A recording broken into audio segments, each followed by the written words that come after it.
Even when you feel low, you can still go. Even when you feel slow, you can still go.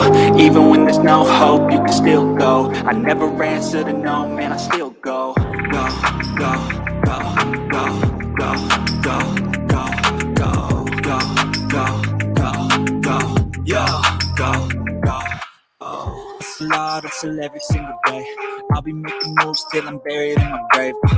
To the system, I don't wanna be a slave. I've been doing shit my way, or the highway. And in the driveway is a nice range. Cause I grind through the climb, I invite pain. You never hear me, bitch, nah, I don't complain. Just gotta flip the switch and you can go and obtain anything you want, anything you need. Your mind's got the key ingredient, it's belief.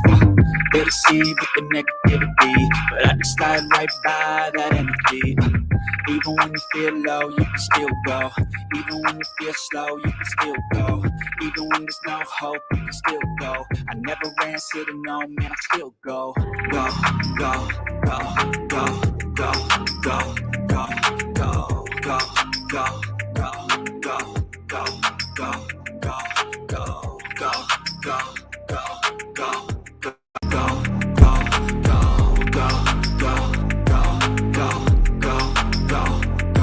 go.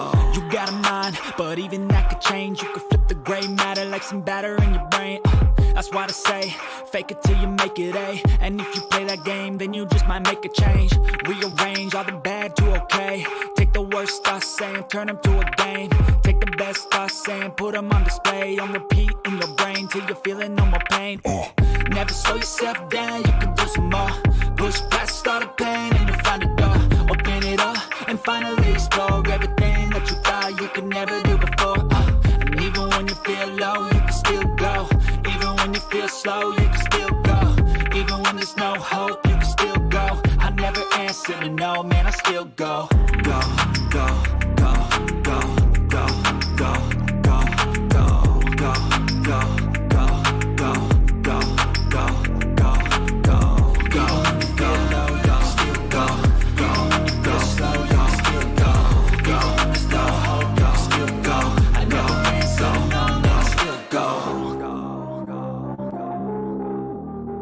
Alright, everybody. I done stole Greg Kelly's show tonight. I bet y'all don't know who this is right here. I bet you don't know, man. I kidnapped that fool. Hold up, break it up. Who the hell are you, bro? Don't you worry about that.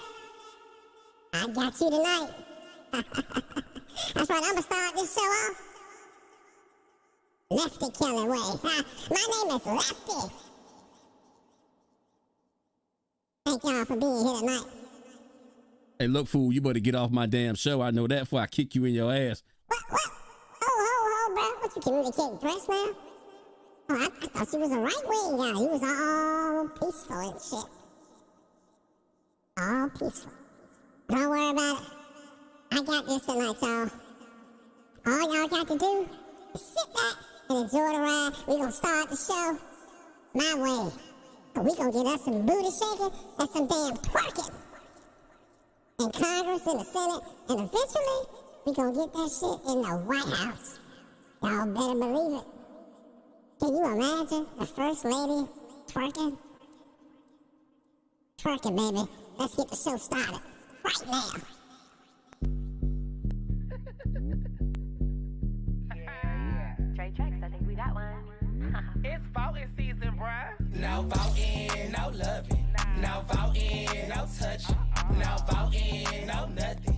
No voting, no fucking, no voting, no fucking. No voting, no loving. No voting, no touching. No voting, no nothing. No You voting, want this no booty? You better start voting, bitches. BLK app looking for some action. Swear the homie Scott was heading. Face is a 9, abs is a 10, D is a to be determined. He got mad jokes, he don't seem broke. The only red flag, he said he don't vote. This midterms for all the single cuties. Wanna hit this booty, gotta do your civic duty. No voting, no loving. No voting, no touching. No voting, no nothing. No voting, no fucking, no voting, no fucking. No voting, no loving. No voting, no touching. No voting, no nothing. No voting, no fucking, no voting, no fucking. Yeah, don't stop now. So my ballot boss again, but my homegirl through. Put the buy in Protestant. Politics be so nasty. Make me wanna flirt ya, show you how to be a poll worker. Legs in the air, I don't care. Anyone could get it, universal health care.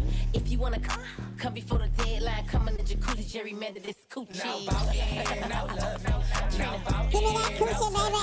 No voting, no nothing. Can't let me down, gotta stand up for something. No voting, no love, no voting, no touch. No voting, no nothing. BLK, we gon' stand up for something. Yeah, that's right. No voting, no loving. If the coochie is the goal, go hit the pose. Period.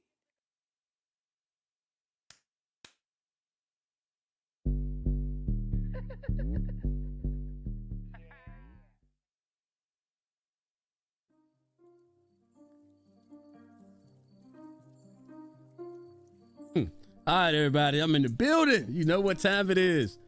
Welcome. Thanks for coming out tonight. You're watching the Real Greg Kelly Show. I don't know what happened to my main man. My main man was supposed to be here. Snowman, I think maybe you had something come up, so y'all rocking with me tonight. Just want to get, everybody involved straight off the bat, man. Y'all know how I like to do this. I want to make sure I say something to everybody. Survival is in the building. Salute, brother. My sister Taylor, my sister Nick, Cyber, Hoaxin, I guess I'm gonna call it that, perhaps. Welcome to the show, man. Thanks for being here tonight, hanging out with us. And I'm waiting on AC to show up. Y'all, I know y'all see my honey in there. I know she in there. I know y'all see her. Sugar Baby 1010 is in the building. And some fool, man, some fool called Lefty Kelly. I don't have no idea who this is. Maybe I don't know who he is. So who sent that fool over here? A mess around pissed me off. Whoever you are, you get your behind whooped up here, bro. I don't be playing. Better ask somebody.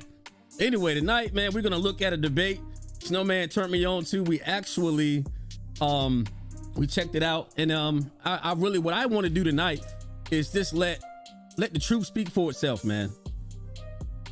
Toxin, I got you, Toxin. I appreciate it. Cyber Toxin. Nana is in the building. Says she's watching. Well, listening but not watching. It's all good because you're gonna hear some funny, and intelligently intriguing things, and some nonsense as usual. Yeah, it's gonna be one hell of a debate. I think you guys will enjoy this. We're gonna start out with the openings, and so they do two individual openings. I'm not even gonna tell you their names.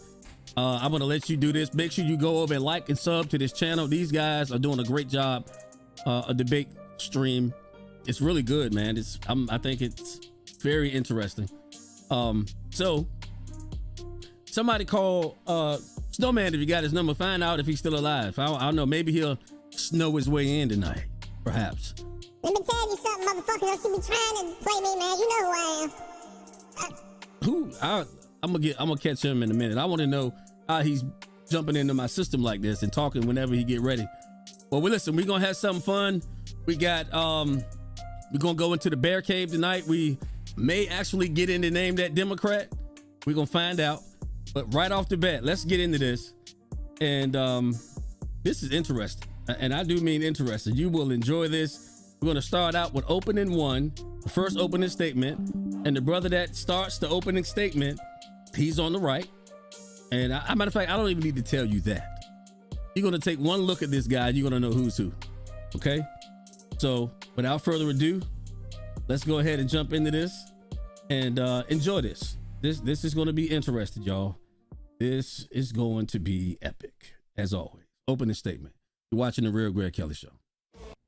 Hey everybody, tonight we're debating whether or not the left is pushing their sexual ethics on kids, and we are starting right now with Dr. JF Gary Up, his opening statement. Thanks so much for being with us. The floor is all yours.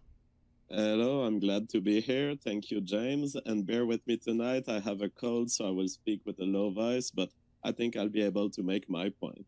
So is the left pushing their sexual morality onto children?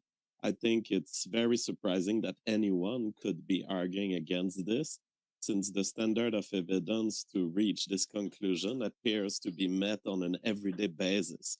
That is, every day on Libs of TikTok, on other accounts, we have a new revelation of a new teacher who wants to mess with the system of heterosexuality, who wants to undo the system, who wants to push his own sexual beliefs onto children. And that has come to an extreme case in the case of trans youth in America. And I've been mapping the phenomenon so that we could understand for the first time. I'm presenting this map. This map was not available. Researchers somehow don't want to touch this subject. I have a map here of trans youth in America by state. This is 14 to 17 years old. The number of people per 100,000 of this age who identify as trans. And you can see that in the Northern Heartland, North Dakota, South Dakota, you have rates of 400 to 700 kids like this, over 100,000. If you go into California, West Virginia, you reach 1,500. That is, if you live here in the red states, your child is 3 to 4 times less likely to end up identifying as trans as opposed to a leftist state. To me, there's only one explanation possible for a map like this. There is an environmental effect, people's sexual preferences. You don't become trans out of nowhere. You become trans because of certain stimuli in your environments. And it seems to me, if you look quickly at that map, that things like republicanism, right-wing states, perhaps religiosity, are protective against the non-reproductive lifestyle of the LGBT activist. So the only way you can get a map like this is when certain beliefs are put forward in Republican states, in religious states, that lead less youth to end up identifying as trans by 14 to 17 years old. And the corollary of this is that leftist states are pushing people into the LGBT activist lifestyle, and in many cases, I would say, against their own well-being. There are many people who regret adopting the trans lifestyle and tell us once they become adults how they have been pushed by the system, pushed by a system that financially profits from their choice which ends up being to sterilize themselves, to apply surgeries that sometimes are irreversible. What we could do instead of this is do what we have done in American history for the last 200, 300 years, unabashed heterosexual promotion. We should push heterosexuality and present it as the first and foremost and the most sustainable way to live sexually. I often like to say, if heterosexual marriage was a vaccine, the FDA would be forced to recommend it to everyone. With heterosexual marriage, you will get less STDs, you will lead a happier life, you will be reproductive, you will have babies, you will not have life-altering surgeries at 16, 18, 20. You will preserve the function of your sexual organ, and you will be able to realize yourself in a sustainable intergenerational system where people make babies, and these babies can in turn make babies. Only the heterosexual way of life can guarantee this. An homosexual always comes from a heterosexual parent, but the only way this homosexual could get a child is by engaging in an heterosexual action. So let's promote this lifestyle if it's so good in terms of the measures of well-being, happiness, and STD levels. And what do you want to hear? That on all measures, they're doing extremely well, the heterosexual marriage. Now, specifically on the question of, is the left actively and intentionally pushing its sexual beliefs onto children? In Virginia, an article at the Independent Sentinel reports that in Virginia, Harrisonburg public schools are getting sued by parents because they have a policy of asking students their preferred pronouns and using those pronouns without parental consent. So that's one thing we see legally being developed by the left. It is a cut from the parental consent link. At this point, they are performing psychological operations onto the youth without the parents even knowing. So the parents can learn sometimes years after that their child has been referred to as a boy or a girl because he asked for it.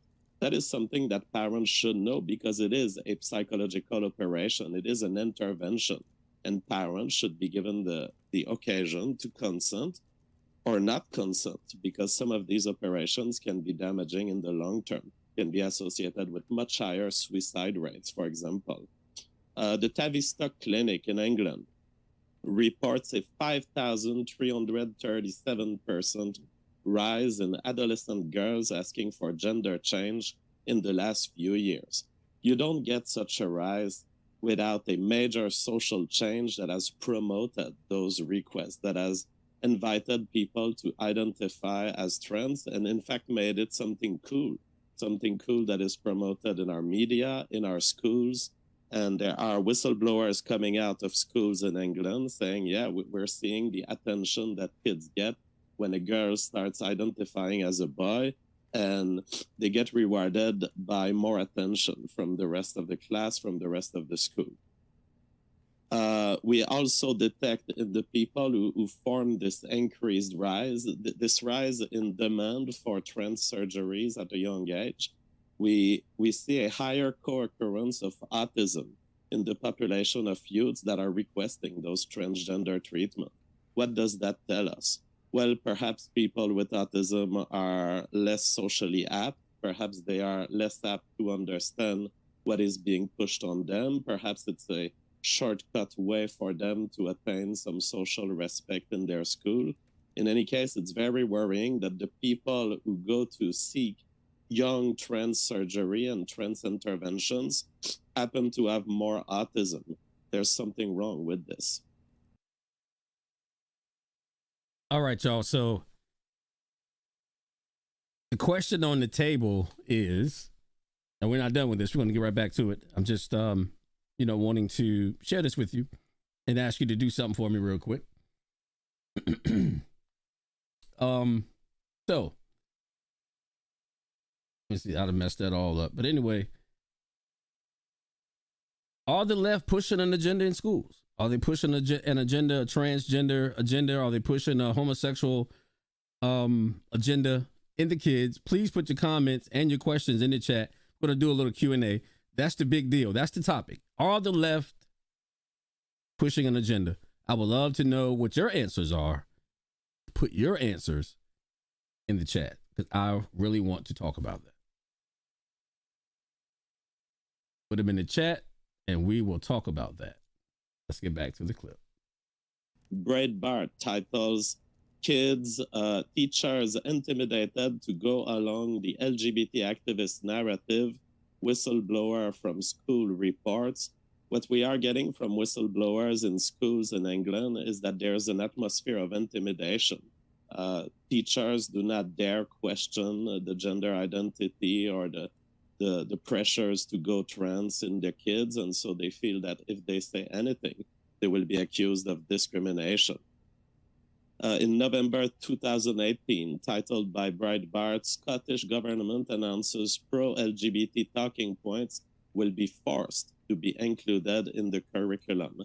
Again, evidence that the left is advancing at forcing pro-LGBT talking points into the curriculum, where this was not part of the curriculum of schools 50 years ago, 100 years ago, but suddenly it is. So there is an advancement of the left on this subject.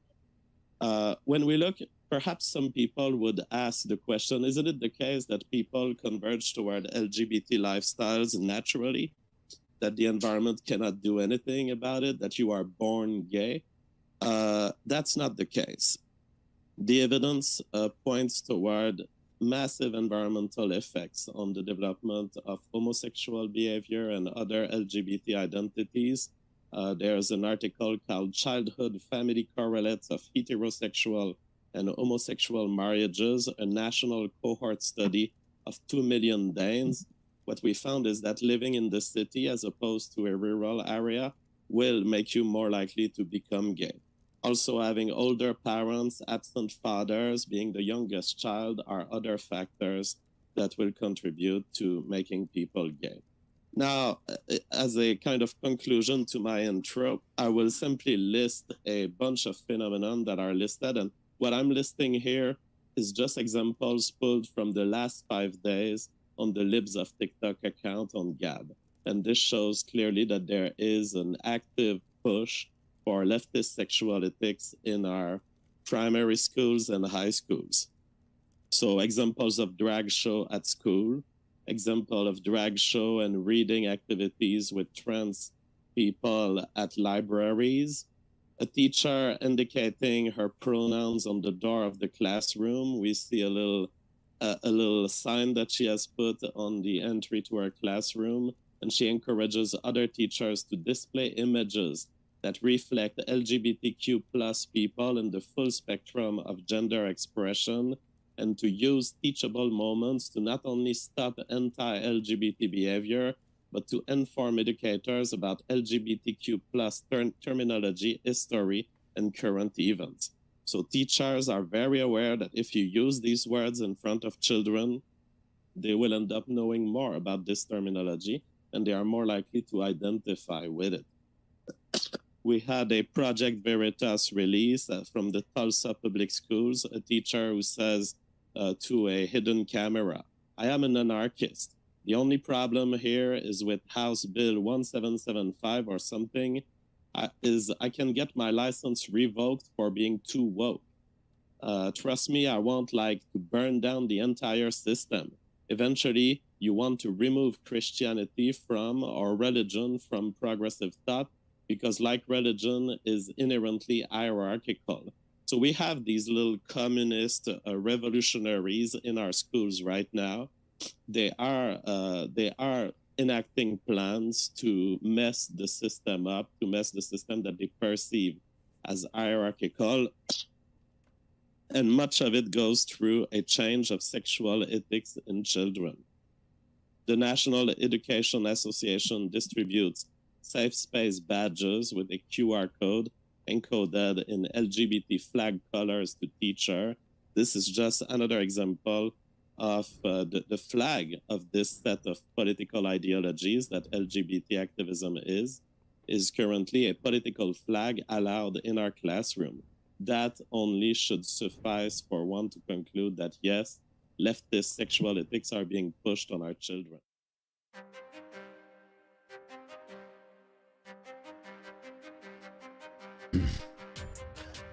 Okay. Well, what are your thoughts? Is it being pushed? I saw Taylor. She said absolutely yes. Absolutely yes. I think I would have to agree. I have a couple of questions. Again, I do want to know what your thoughts are. And tell me what you think, because it's important, that we have these dialogues and that we get the information out at the same time. DC Irish in the house. What's going on, brother? Good to hear from you, man. I think Tony is painting the crib right now, so he's out of action. He will be back. All right, so we got 2 questions here. I want to get back. I want to thank Slap That Cute Jackass, Cute Jazz. Yeah, that guy, Cute Jazz. I think that's what it is. Hey, appreciate the comment. Appreciate you being here, man. Question number 1. Will we see more lawsuits against the groomers, the teachers, the doctors, / pedos? Will we see more lawsuits against the people pushing this? Brother, I think it's hard to tell at this point. I think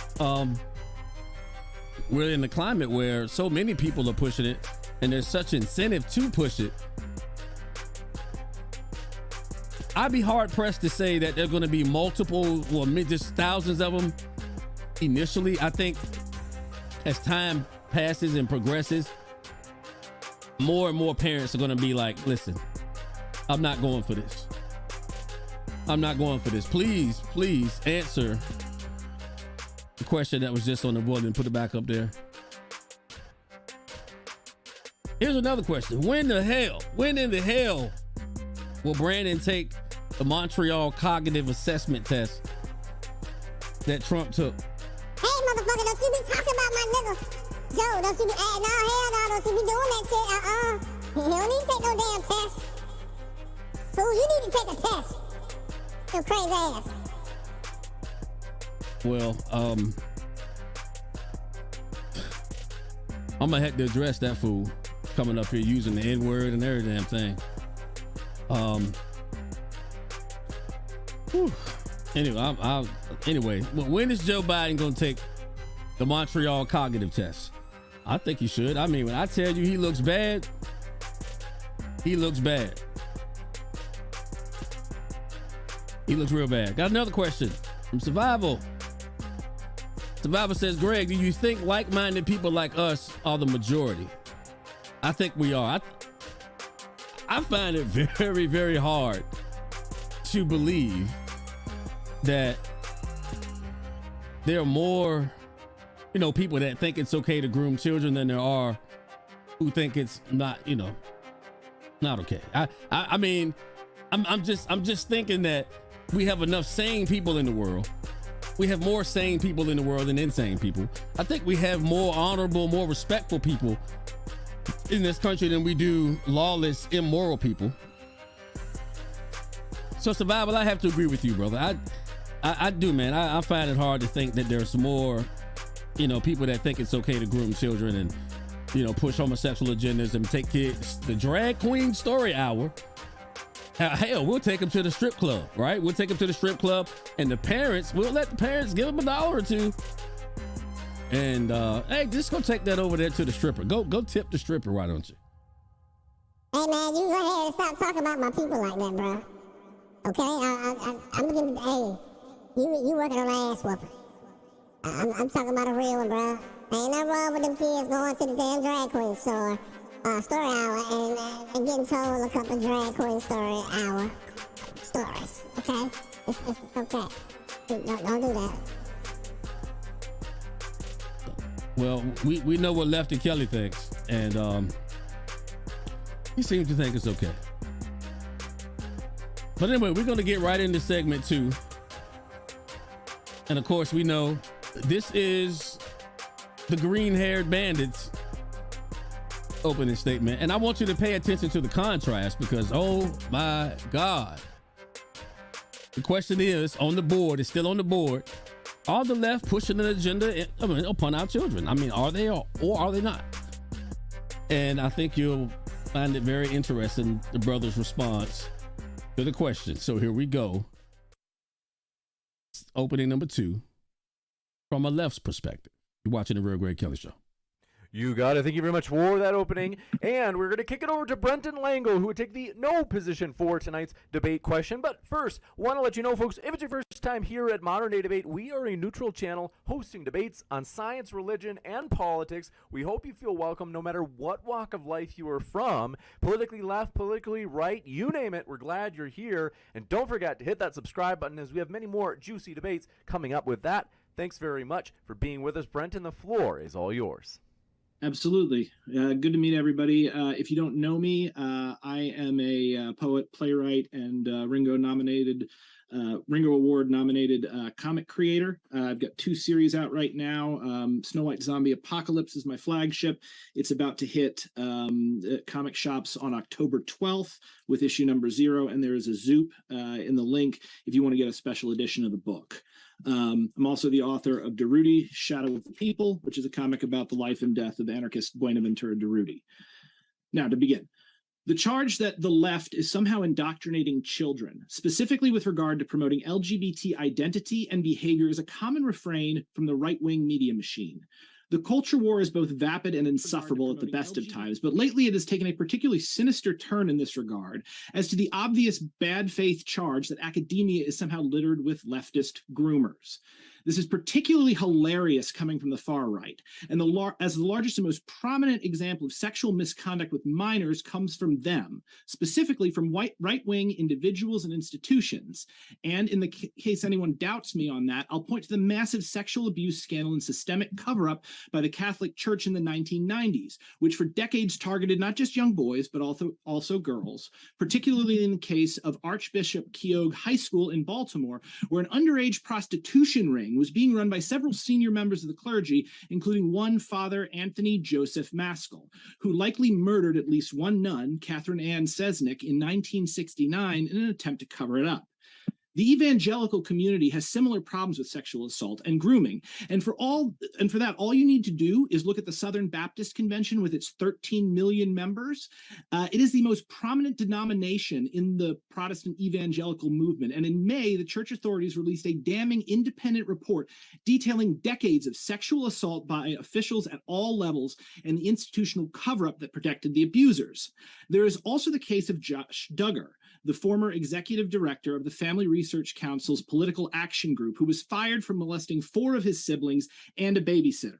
Moreover, this behavior is even encouraged among the far right, the most obvious examples in recent memory being Matt Gaetz and especially Roy Moore, the latter of whom initiated sexual contact with multiple teenagers while in his 30s.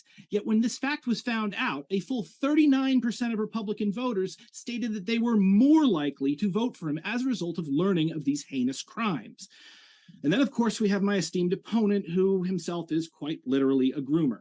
JF, as we all know, got his start as an influencer with a $25,000 grant from the Jeffrey Epstein, the most notorious pedo and groomer of at least the last 2 centuries. Not only that, but then he became enmeshed in a legal battle after luring away an autistic teen from her family. This 19-year-old girl was described by the court counselor as having, quote, the social and mental maturity of a 10 or 11-year-old child. JF, after convincing this mental child to run away with him, by his own admission, immediately started trying to get the poor girl pregnant. Luckily, he failed after her father tracked them down and took her home. Now, the reason I bring this up is that I don't want anyone here to be fooled by JF's crocodile tears. Psychological projection is a common feature of the fascist mindset, wherein such individuals project the evil in their own heart onto an external enemy, a scapegoat, and then attempt to destroy it.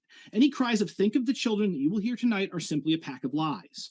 Now, that's out of the way, I will point out that my opponent has all of his work ahead of him. As I'm the one taking the negative position and he is making the positive claim, he must prove that this leftist conspiracy theory is actually happening, which he will be unable to.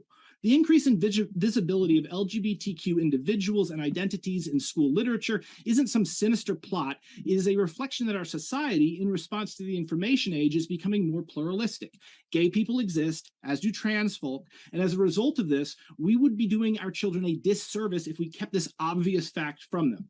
Do schools, especially public schools, always handle this part of the curriculum well? Absolutely not.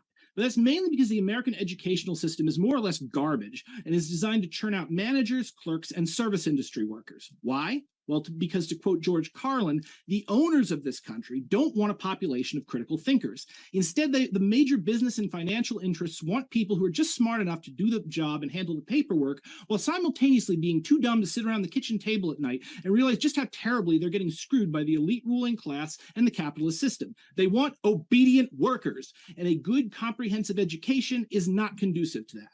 Now, keeping that in mind, there is another major reason why it's particularly ridiculous to charge the left with attempting the indoctrination of children, namely because it ignores how leftists, particularly Marxists, but also anarchists and democratic socialists, think. One of the major differences between the right and the left is that the right is largely philosophically idealist in its approach to reality. And when I say that, I don't mean that they have high ideals, but rather the right believes in some form of metaphysical idealism, usually that reality itself is primarily mental, or at the very least, it is the idea that ideas drive broad movements in history and human culture. To the right-wing brain, history is a series of great men with good ideas imposing their will on the world and battling evil men with bad ideas. For evidence of the simplistic fairy tale, all you need to do is look at how often the right-wing media machine finds ideological bugaboos to whip their followers into a frenzy of hate for clicks, cash, and clout. As Jordan Peterson famously put it, most right-wingers believe that people do not possess ideas, ideas possess people. Once you understand this, you will realize very quickly why they're always trying to root out the evil subversive ideas within our society. Critical race theory, postmodern neo-Marxism, LGBT propaganda, Shakira law, it's all the same. To the right-wing mind, it is these ideas that are causing all the problems, and if we can just get rid of them, well, then everything will be fine. Remember, as I said earlier, fascists are prone to projection. This is insanely relevant here because this is not at all how the left thinks. Leftists, especially Marxists, reject philosophical idealism entirely. When it comes to metaphysics, the left is almost exclusively philosophically materialist, which means that the left believes that it is not ideas that drive society, nor is it individuals that drive history. Rather, it is physical circumstances. Assuming that one can indoctrinate a population by means of popular education is to put the cart before the horse. To a philosophical materialist, ideas and ideologies grow out of the situation a person finds themselves in.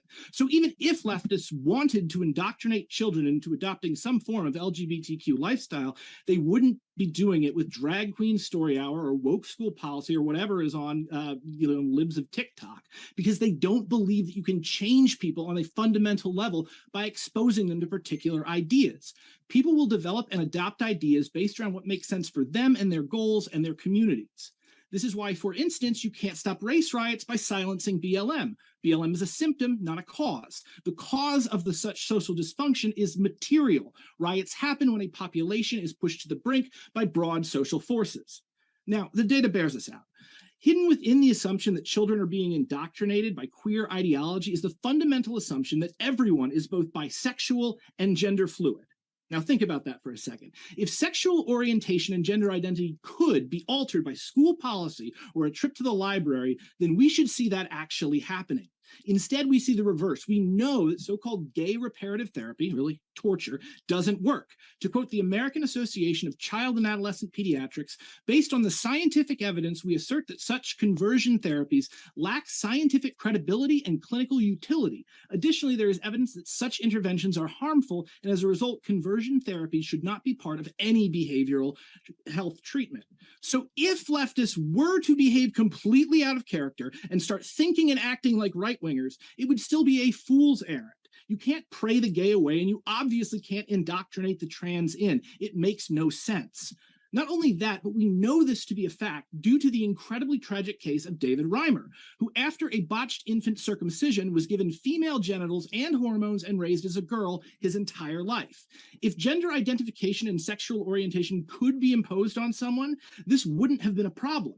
He should have been just fine being raised as a girl because he'd never known anything otherwise. But instead, David suffered his entire life, desperately trying to be recognized as a man from day one, his actual likely biological gender. The suffering caused by the medical intervention instead drove him to take his own life at age 38. So to wrap this up, right-wing claims about the educational indoctrination are made by those with feet of clay who are not acting in good faith. Not only that, but they are being completely unscientific and totally ahistorical. Leftists are not indoctrinating children in schools. From a leftist perspective, the very idea of this type of indoctrination is a fool's errand. To promote such a strategy would require the left to think like the right. What is happening here is that the right wing wants to indoctrinate children in their own values, or in my opinion, lack thereof. CJF's idea that we should be pushing heterosexuality on the population as if that was at all necessary. And they are projecting this desire onto their political enemies. Don't fall for it. It's a lie, and it's a stupid lie that depends on you not knowing anything about the left and being completely ignorant of both history and science. At the end of the day, the people who don't want you to think are never your friends. And that is exactly what is happening when the right wing tries to pass laws preventing children from learning necessary information about this world and the people in it. Accounts like libs of TikTok are simply curated. They cherry pick specific situations that have no statistical significance and then say, oh, here we go. They narrativize it into a story that is easily digestible, but is also completely false. And just for a second, I don't believe for a second that JF doesn't know this and doesn't accept this, because again, he has training in science and he should know that anecdotal evidence is not valid. So there we are. And that is why there is no indoctrination happening. You people need to get off social media and touch grass.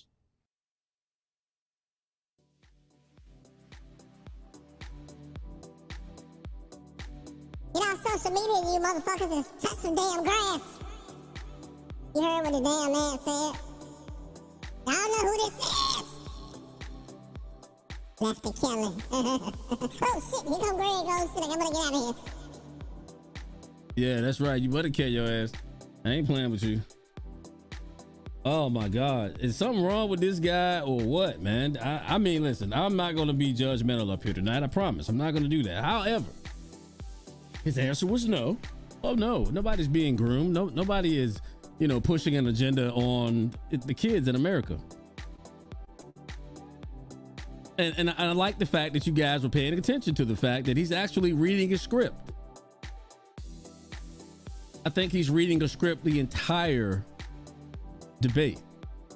I don't think there's anything inherently wrong with that, but it's funny how when he answered no,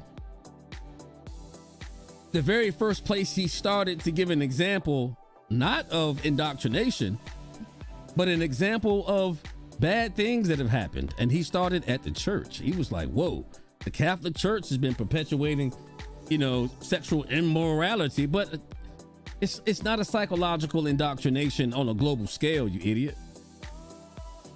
One of my favorite words or terms is, or phrases, should I say this to be accurate, is stay on topic. You have to stay on topic, okay? We're talking about global indoctrination. Even let's bring it back a little bit, and we'll just say national indoctrination of our children here in America. And he changes it and says, yeah, Catholics have done this. And it's amazing how, this guy said, follow the damn science, okay? I'm a lefty, and so, yeah, we always follow the damn science, and we don't like science that tells us that there's only a male and a female gender, but everything else, we follow the damn science. Yeah, we know. Yeah, follow the science. Like, we have the science, we follow the science. Well, we know that the science tells us there's an X and there's a Y chromosome and that there's only 2 genders. Well, why don't you follow that science? I mean, just my question. And the guy, I don't even think the guy can pronunciate words. Like Cybertoxin called it, I called it. He said Sharia law. That man is actually Sharia law. And that's just another, piece of detailed evidence to prove that he doesn't know what the hell he's talking about. But anyway, I mean, you be the judge for yourself. I mean, I want you to draw your own conclusions here tonight, but thanks for watching the Real Greg Kelly Show. I'm glad everybody's here tonight.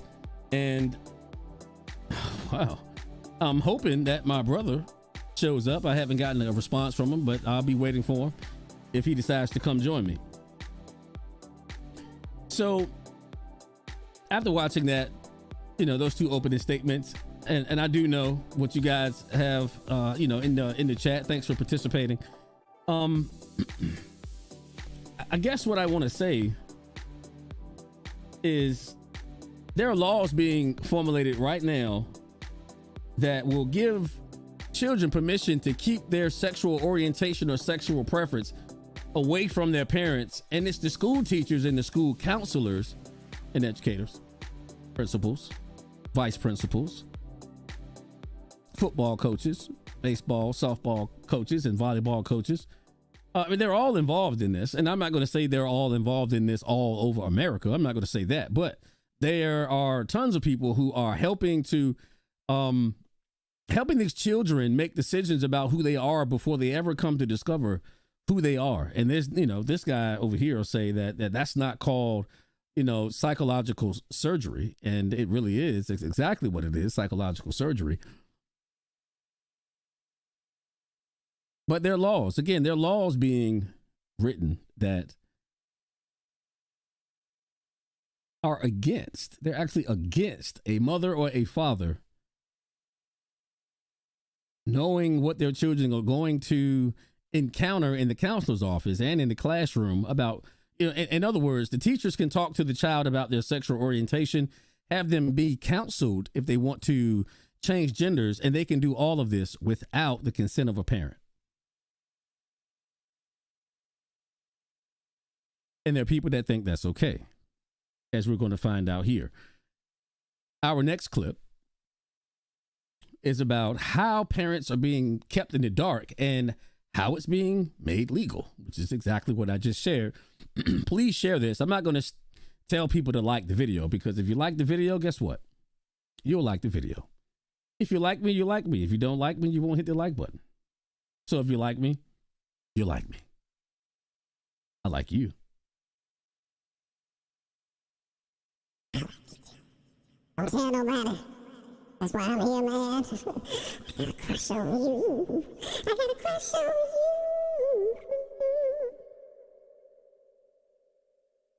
Some people. All right, parents kept their dog. You're watching the Real Greg Kelly Show. Thank you. Well, if you want the actual movement being done by the politician, I have one example here from thefederalist.com. Under California's new law, and this is Newsom signing the bill on camera. Under California's new law, parents might not even know whether their children are pursuing these dangerous drugs and procedures. Senate Bill 107 mandates that doctors hide children's medical information from parents if related to gender identity. So there you go. Yeah, the this is so the kids won't institutions get the are shit beat working out for of this to happen. Yeah, this is so the kids won't get the shit beat out of You them, cannot which is- hide from parents just because you are afraid I that mean, there could be if a that's crime the law, committed. you literally This is can. pre-crime. You can't. It's pre-crime, and No, it's a it's not violation of all pre-crime. constitutional. Yes, it's a Hang on, violation of hang on. constitutional No. principles. Now, I'm not privy to the specific ins and outs of the laws in the state of California. I'm a New Yorker. But like what I will tell you is that first off, like if it is the way that you say it is, and I highly doubt it, again, this is probably to protect the kids from the parents kicking the shit out of them. Now, beyond Which that, is a pre-crime reasoning.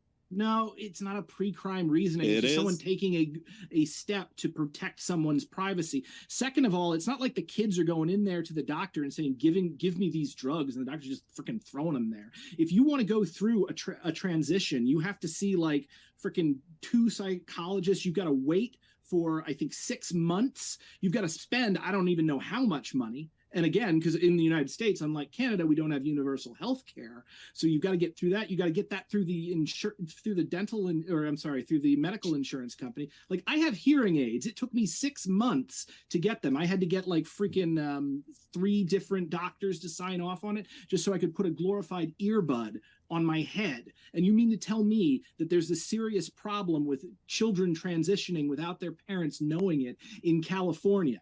It's ridiculous. It's a fantasy.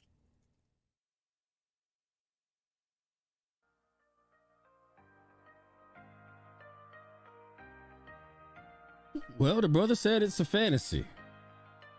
He said it's not happening whatsoever. It's not going down. Well, I don't think he's telling the truth. I don't think he's telling the truth. But what I think, and then what I find very interesting though, is, you know, Dr. JF says that, you know, this shouldn't be allowed to happen. Children shouldn't be able to keep things from their parents. And this guy says, yes, and we're gonna keep this from the parents to keep the parents from kicking the shit out of the kids. Like, I haven't heard of one incident where a parent beat a child because they told them they were gay.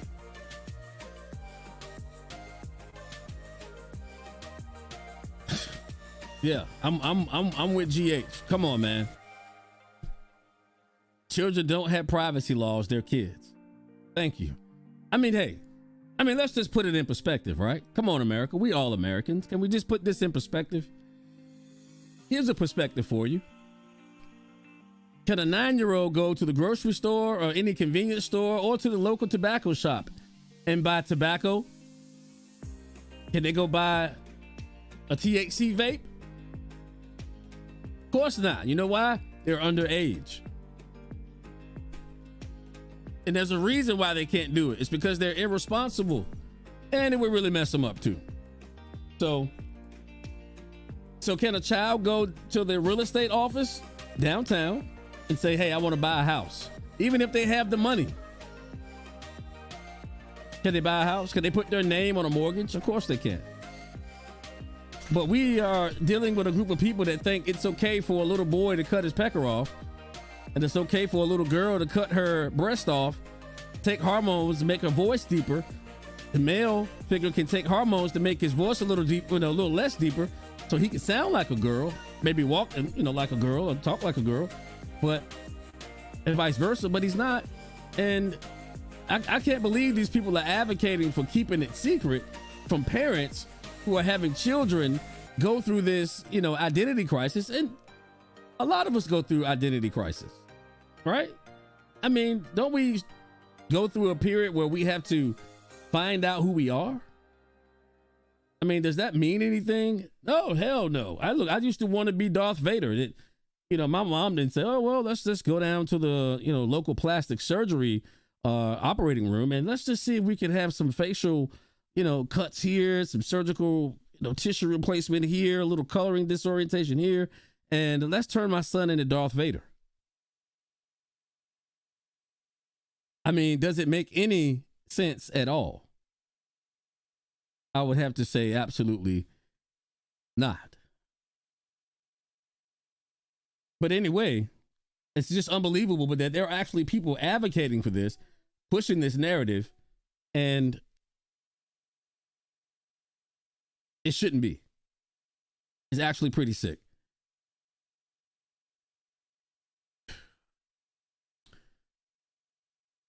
I agree with you, G. Kids can't be children anymore. So sad. So maddening.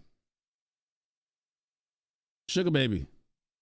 They can't even buy Pecker pills at the 7-Eleven. Of course they can't. You know what they're going to ask? Where's your damn ID? Voter ID is voter suppression, fool. Well, anyway, it's not voter suppression. It's anyway.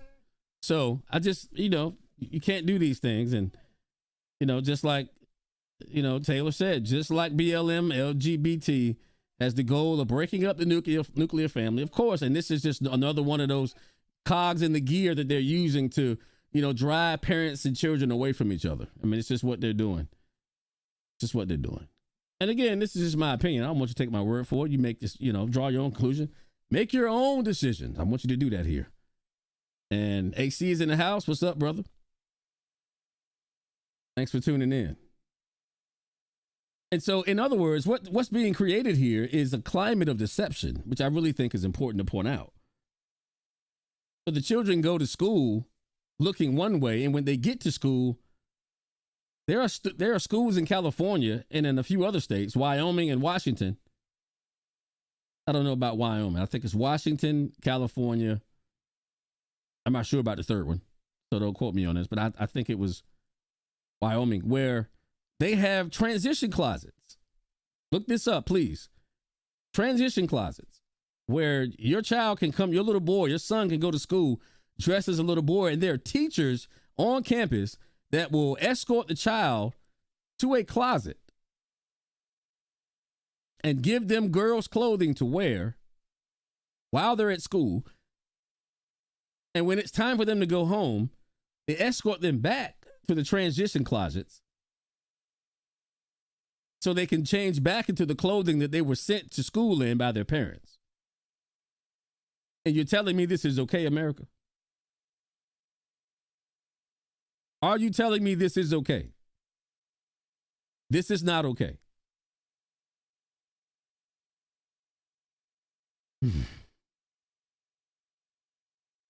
This is not okay. Gee, I appreciate the subs, sis. Thank you. I appreciate all the subs. I appreciate all of you.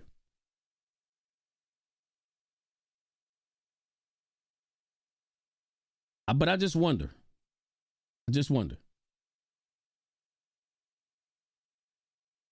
Why would anybody think that's okay?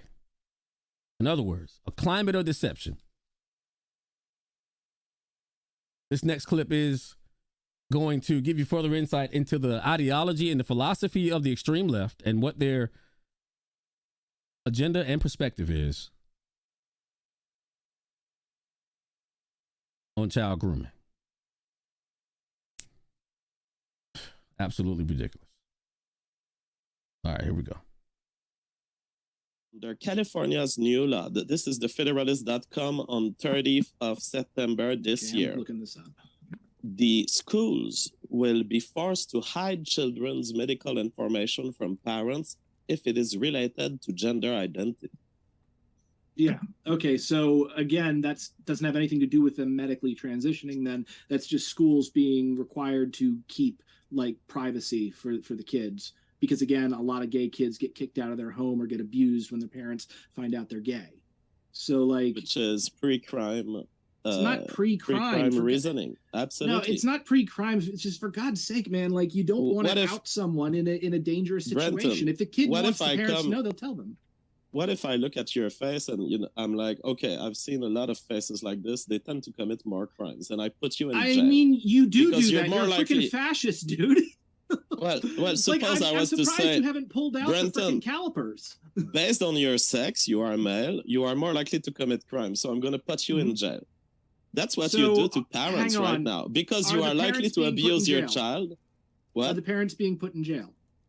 No, they're just not being told. They have a fundamental right being violated, which is the right to consent for children. No, they don't have the right.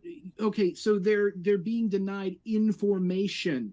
Information and capacity to consent. So you can't consent to having information or not in this case. Like, you can consent to your child having a psychological treatment or not for a disease that has been assessed by a state but that agent. has nothing to do with the California law. The California law is just about what teachers can tell parents. Exactly. And so it keeps a circle of deception from the parental nuclei, and it gives it entirely to the state so that they can do what they want without the parents ever knowing. Okay, yeah, that's not happening. Like, a kid is not going to go through a transition or start taking drugs or hormone blockers without their parents knowing. It is happening. JF, I want to explain this very clearly. They would have to go through their parents' insurance to pay for those drugs. Or they would have to, if their parents have Medicaid, they have to go through their parents' Medicaid to pay for those drugs. Their parents would find out about it immediately. There are various ways with which you will see the states starting to offer those services to people who don't have insurance. A state-based support program. No, state-based support programs are basically Obamacare. What happens is that they're giving you insurance for a lower premium because it's been subsidized. That's still private insurance. You still got to go through it, and the insurer doesn't want to pay for a frivolous service. So they're not going to want to do it. As it turns out, many insurers are already covering things related to gender identity and gender dysphoria. When it's an actual real service, when you've got a diagnosis from a doctor and you've got 6 months. And so now you've equipped the young people with an insurance service, with hiding information from their parents, with school collaborating to this change of identity, and with the final medical treatment being available, before 18 years old, at least they someone with insurance. The kids don't get the insurance. If you are a minor, it is your parents getting the insurance and you going through them. Exactly. So there's no Obamacare for minors. As well. Anyways, I was in the U.S. and you can just go into a hospital and they will treat you, and you can go into a community. That's an emergency. You can go to a community. You can go to a community clinic, and I swear I wanted to pay, and they didn't want me to pay. There's plenty of medical services available in communities in the U.S. that are totally accessible to young people. Not surgery, not hormones. I mean, again, we are with the move of the goalpost here.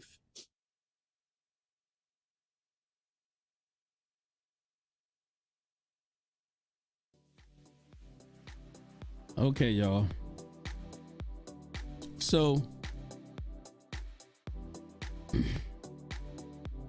I mean, to me, this is absolutely insane. Laws, man, laws being written that permit teachers to lie to parents about the circumstances that their children are encountering inside of themselves when they're dealing with, gender identity crises. I mean, they happen. And I believe the dude is wearing the Ukraine flag, Taylor. But this goes against the fundamental principles of any society. Like, the parents are supposed to be the most influential voice in the life of children. And there are legislatures writing laws that prevent parents from being the most influential voices in the lives of children.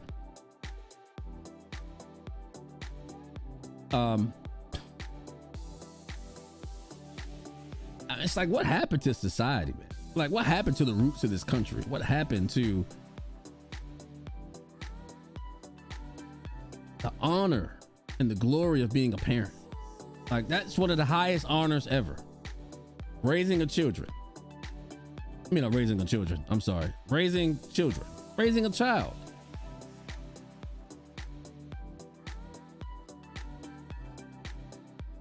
And it's unbelievable, the statement that he made. The kids will tell the parents if they want them to know.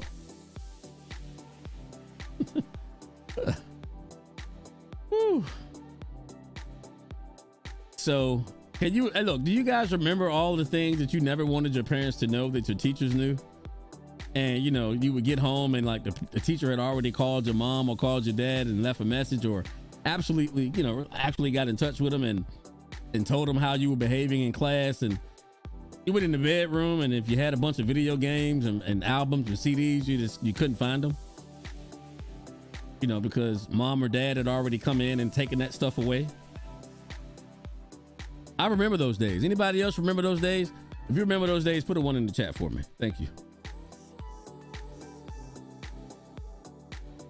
Put a 1 in the chat. If you remember when mom said no, it meant no. And if I went against it, I got my behind tore up. And I got my video games taken away from me. And I was grounded for a week, maybe 2, depending on the situation. You know, my dad will tell me for sure, you got 2 weeks. Mom will come back and slide in there a week later, say, okay, well, it's gonna be a week. But this is after I got my ass tore up, by the way. So I got my ass tore up on top of having my things taken. Like, that's parenting.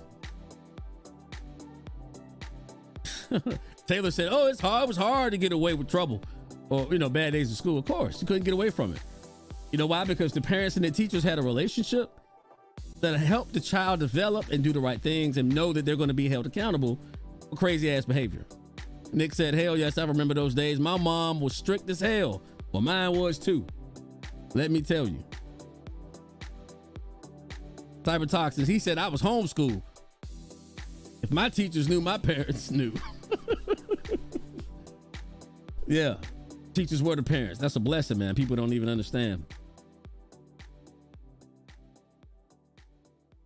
At TCB, no, I ain't played the video. I sent you a message, man, and I told you to, hey, well, I asked you. I said, hey, man, you want to join me tonight? And you said absolutely nothing. Okay, so don't even come up here.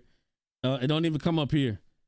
Oh my God, that's bear! Oh my God, is that Liberal Bear? Oh my God, Liberal Bear! Oh, I love you, Liberal Bear! Would you please come up, please? Please come up! Oh, I want to see you so bad! Oh my God! Oh, Liberal Bear! Hey, get out of here! Don't come up here! Don't come up here no more. Okay, thank you.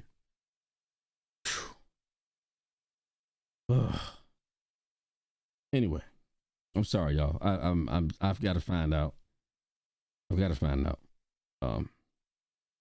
What's going on, whoever this guy is. Okay, so I want to go back to a question that Cybertoxin asked. Would there be more lawsuits? Right? I think Toxin, didn't you leave that question? I already took it out of my favorite, so I would have to go back and track it down, and I don't have time for that. I'm sorry. But Toxin, I do believe you posted a question. Yeah, I think it was you. Will there be more lawsuits for people that are pushing, you know, this pedophilic agenda in schools and in other places around the globe, particularly in America? This next video I'm going to share with you guys answers that question. This is for you. For you, my audience. This is for you. One of the members of our audience in particular, and specifically for you, Toxin. And I want you guys to please put your comments about this video in the chat. Oh yeah, there it is, Cybertoxin. Yeah, baby. What I have is just for you. It's for everybody else, but this is just for your question specifically. It's just so happens that I had this already queued up for you, not knowing it was for you. And again, the question is, for all of you guys who are paying attention in the chat, will there be more lawsuits? Well, maybe not.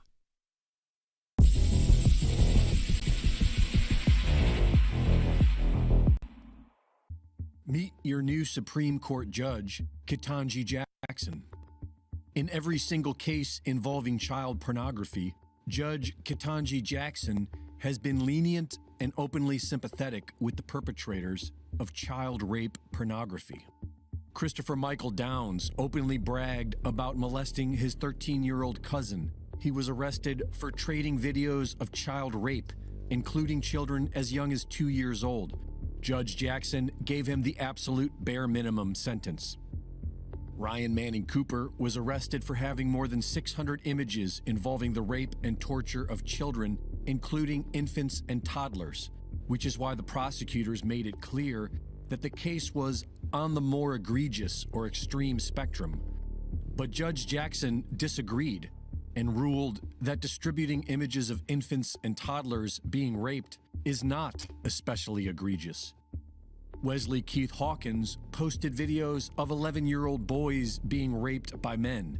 Jackson only gave him 3 months, sent him to a low-security prison, arranged for special protections, and apologized to him, telling him that she feels so sorry for him and his family and for the anguish that this has caused all of them. In explaining her light sentence, Judge Jackson argued for the child pornographer's future potential. 6 years later, he was arrested again for distributing child rape porn, and Jackson re-sentenced him to only 6 months in a residential re-entry center. Neil Alexander Stewart was arrested with hundreds of images and videos of child rape while trying to procure children between the ages of 5 and 11 to rape them. Judge Jackson admitted that the felon was likely to reoffend, but still gave a light sentence, arguing that the current recommendations for child sex offenders is outdated and substantially flawed. 3 years later, Stewart reoffended. This is how Judge Jackson got her start.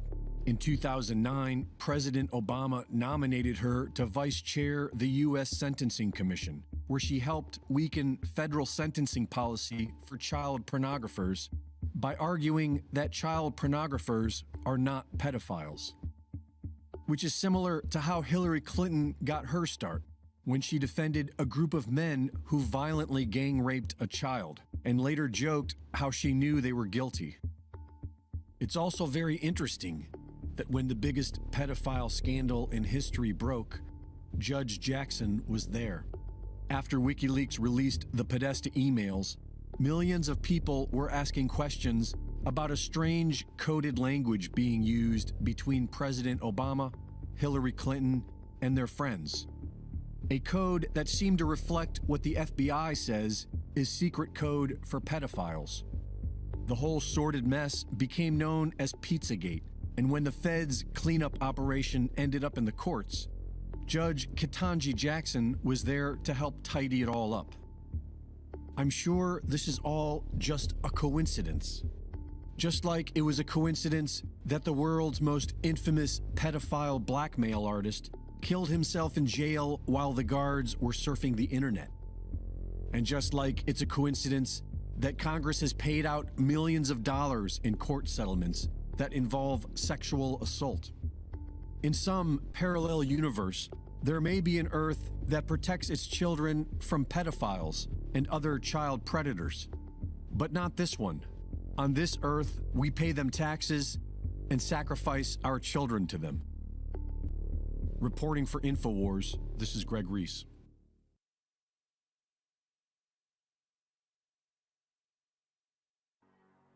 Well, you can definitely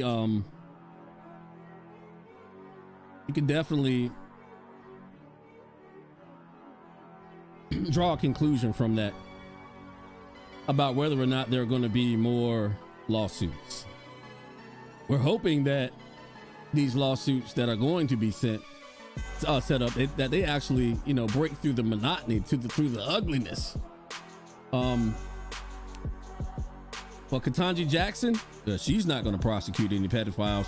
She's not going to prosecute anybody participating in this conduct because she loves it. I mean, she just absolutely loves it. So, I mean, I don't know, brother. I don't know, Cybertoxin. What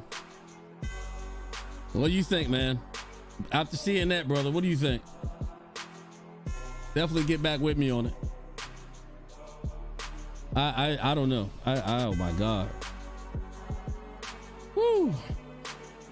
Yes, she was, Nick. Yes, she was. She was part of the gate.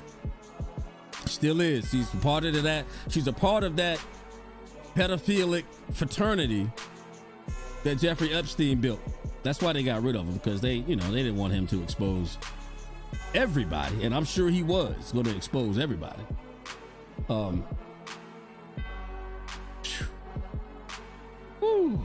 Yeah, I agree with you again, brother. Sister, I'm sorry. Definitely gonna burn in hell in a special place. Special place. I always said it's a special place in hell for people that participate in this type of stuff, man. Special place in hell. So, you're watching the Real Greg Kelly Show. I want to thank everybody for being here. Thank everybody for sharing, here in the chat. I would love to hear from you on this crucial topic. Whether or not our children should be exposed to pedophiles and drag queens. Should they be allowed to be groomed by their teachers and coaches without their parents knowing, by the way? So I guess their parents shouldn't know anything. Well, I can promise you this. My mother, you wouldn't have to tell her. She had like a 30,000 census, 30,000% census. Like, you turn it up. I don't know what I'm talking about. She had a 30,000 cents, if that makes sense. So, in other words, you won't gonna pull the wool over my mother's eyes, that's for sure. She paid such close attention to us, she can tell anything. She didn't always get it right, but for the most part, she got it right. How many of y'all know or remember that you couldn't hide your diary? You couldn't hide the weed. Couldn't hide nothing in the house, man. My mother knew everything that was going down in her house. Trust me when I tell you. I'm lost. But anyway. Whew. Ketanji Jackson, Supreme Court Justice. What do y'all think about that? I mean, that's what's in the Supreme Court, man. That's what's in the Supreme Court. Yeah, you're right. AC, you're right, man. You're right. You're right. Oh, look like I got a visitor. Hold on for a second. I think somebody at the door. Oh my God, is it that? Is it him? Is it the one I love? Oh my God, I cannot believe this. He's actually here. He came to see me. I know. He came to see me. TCB came to see me. I know he didn't come to see that other motherfucker, the Real Greg Kelly. I know he didn't come to see him. But it's been my dream to be in the same room with TCB. Oh my God, he's here. Look at his beard. Oh, Lord, I can't control myself, people. Oh,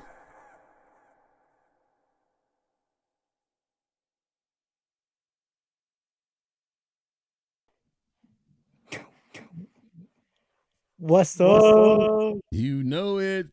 TCB is in the building. What is up, my brother? Chilling. Man. Talk to me, man. Talk to me.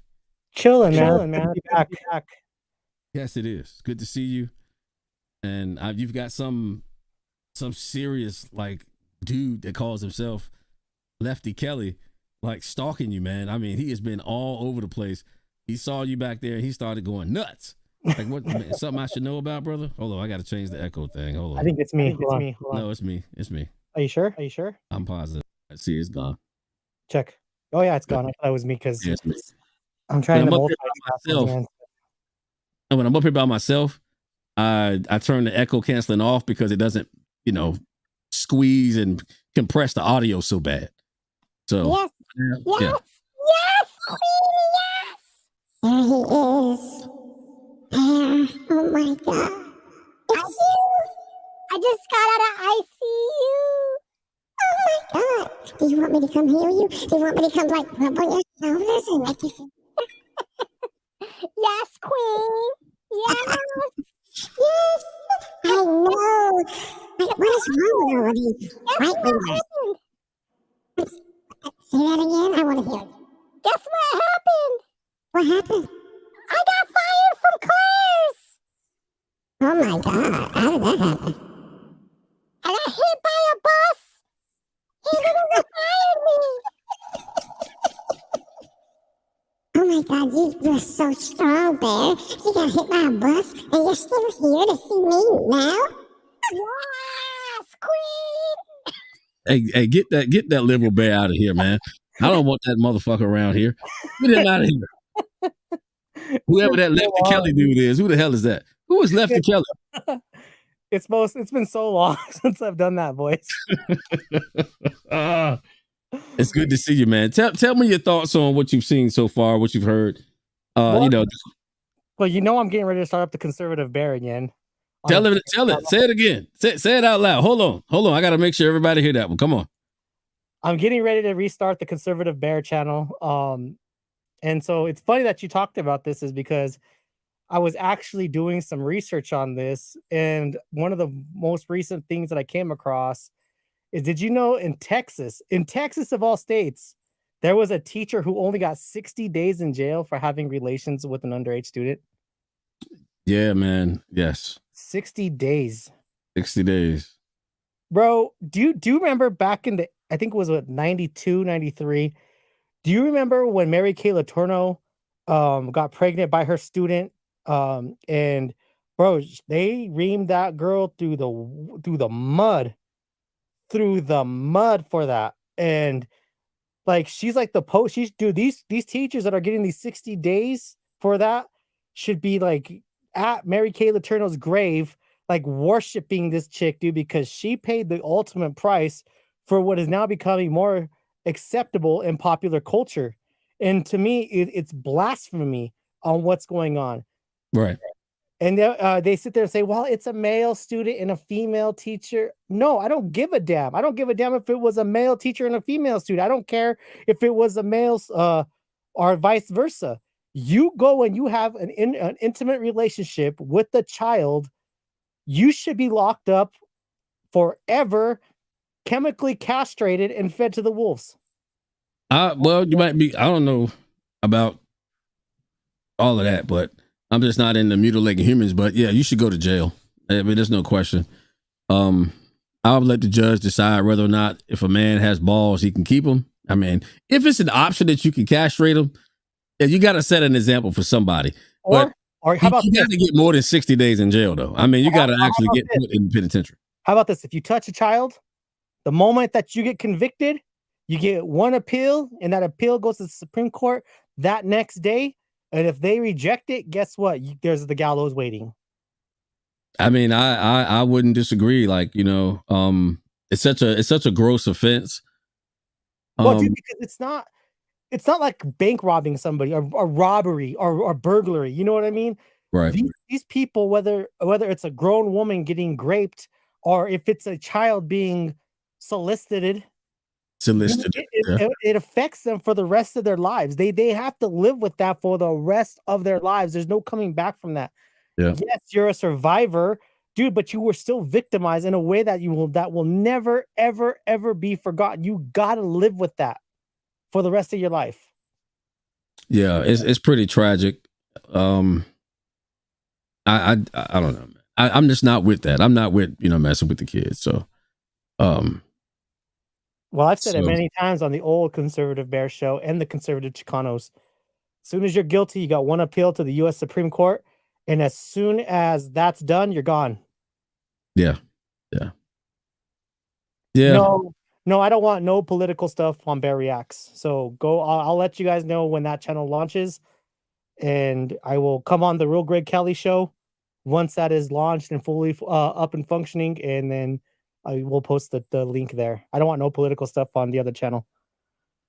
Understood. You hear that, people? No political stuff at the Bear Reacts. We want to make sure we show the brother some love, but just not there. Okay, not there. We'll go anywhere else, just not there. So listen, the next clip we're going to look at, this guy tries to put a distinction between the left wing and liberals. I want to know your thoughts, guys, in the chat. I want to know what you think about this. And Bear, we're going to definitely chop it up about this. This is one of the most insane clips I have ever seen. Listening to a liberal, or he says he's not a liberal. He actually claims to be an anarchist. I've never heard anything more absurd. So without further ado, you guys have to check this out. This is epic. Okay, here we go. Make sure you come off the screen. I am going to make sure I come off the screen this time. All right, divisions in the clergy of the Democratic Party. Do 14 to 17 years old move away from their parent to move to California? Yeah, dude, a lot of gay kids get kicked out of the house. A lot of gay kids become homeless and they wind up going to cities. So yes, absolutely. The migration patterns. Okay, I got to stop it right there just for a second, guys. Why does this guy keep saying that kids are getting kicked out of their houses, getting beat up by their parents because they say they're gay?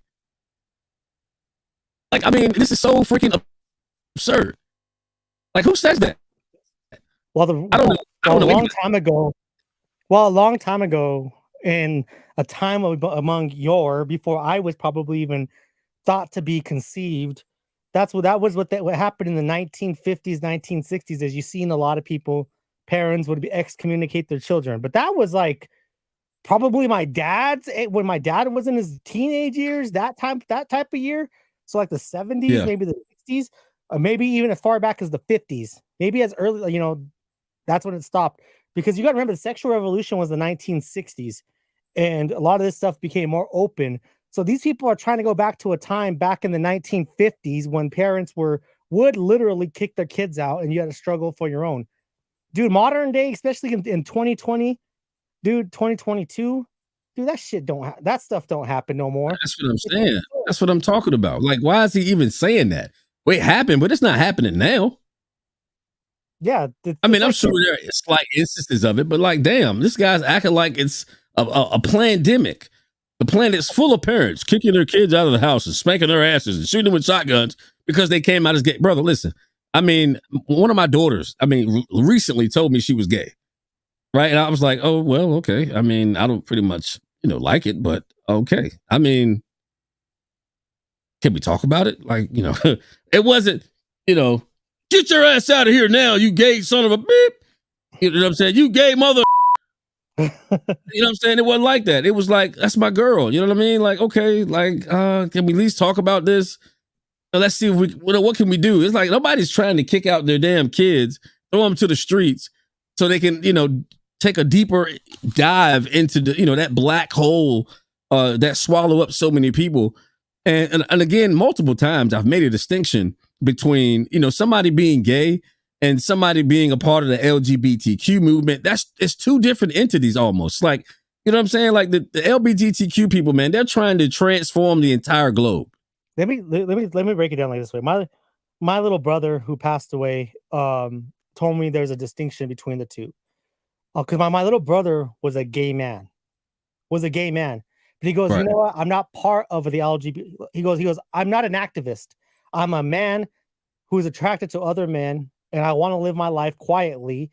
but I'm not an activist. He goes, I can't stand activists. It's the activists that he hates. Even he hates the activists.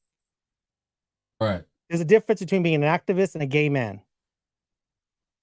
Right. So that's what I'm getting at. Like there's clearly a difference between the two. And I just want to make sure that I said that again. You know what I'm saying? It's just unbelievable. But let's finish this clip. But that's just I'm so sick of I'm over the top hearing him say that and a whole lot of people. It's just like it's the same thing they do, you know, with Roe versus Wade. Oh, so many millions of people are going to die. So many millions of women are going to die. Like, why are they going to die? Why? Because a law was changed? Why haven't they died before? Because already there's places where you can't get abortion. You want to know what affected people's lives more than anything, especially these young kids? Michelle Obama changing the lunch menus in schools. Oh my God. That affected kids more than Roe versus Wade. I gotta agree. Call me a liar. I can't call you a liar. I can't. If I said that, I'd be lying, and you know I don't like lying. So no, I can't say that. I can't say that. But anyway, let's get through this clip because you definitely want to hear this. The divisions of democracy, of other Democrats. They said democracy, but it's the Democrats. That's what he's talking about. Lunch menu. That 14 years old is not good enough in the U.S. You to don't explain have any these idea of differences. migration patterns, JF. You're just making this shit up and pulling it out of your ass. Yes, because I've been studying migration patterns within the U.S. because I find it interesting how actually there's more people leaving leftist states right now than people entering leftist states. You're just that's a separate subject. People are leaving cities because of COVID and because also... No, they're leaving cities because of leftists, but that's a completely separate debate. Wait. Okay, but no, I agree that that's a separate debate. But come on, man. You can't just drop that bomb and not give me a little bit.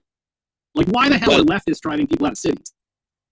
Oh, because of taxes. Because we can see that the people moving are the richest people. So they get taxed too much. And so they leave. Leftists. You are massively... So there's a big difference between a liberal and a leftist. A liberal is like a... But the leftist wants taxes. No. Leftists usually want an end to capitalism, either through direct action in the case of anarchists, or through control of the state in the case of Marxists, or through the ballot box in the case of like the DSA. Those are leftists. None of those people are the ones who are pushing taxes as an answer. Those are liberal Democrats. They're to the right of the left. They end up voting for the people who end up implementing. No, they don't. So dude. That's how. Yes, of course they vote for Gavin Newsom, Joe Biden. Of course they vote for them. Now, so, there's this a is huge such a fracture parallel in the point. left right now over this shit. Most leftists, honestly, like, I did vote for Joe Biden the second time around just to mess with him. You did. But I didn't the first time. But it was ironic. It was a sarcastic vote. Yeah. Anyway, the point is that like leftists, a lot of them completely reject like political action in the sense of voting. Like, particularly anarchists, but also Marxists. These are revolutionaries. They're not coming through the ballot box. Now, Democratic Socialists, that's different. But also, there's huge ruptures like within the left. And in fact, the actual left was blamed by the Democrats for Trump's victory over Hillary. Like, I took guff for that, even just because I didn't vote for Hillary. Like, not even because I voted for Trump, just not voting for Hillary. Suddenly, it's my fault. So like, I feel like you're seeing the left as this giant conglomeration of like one type of person, everyone from like freaking Charles Schumer to Noam Chomsky, and it's just not true.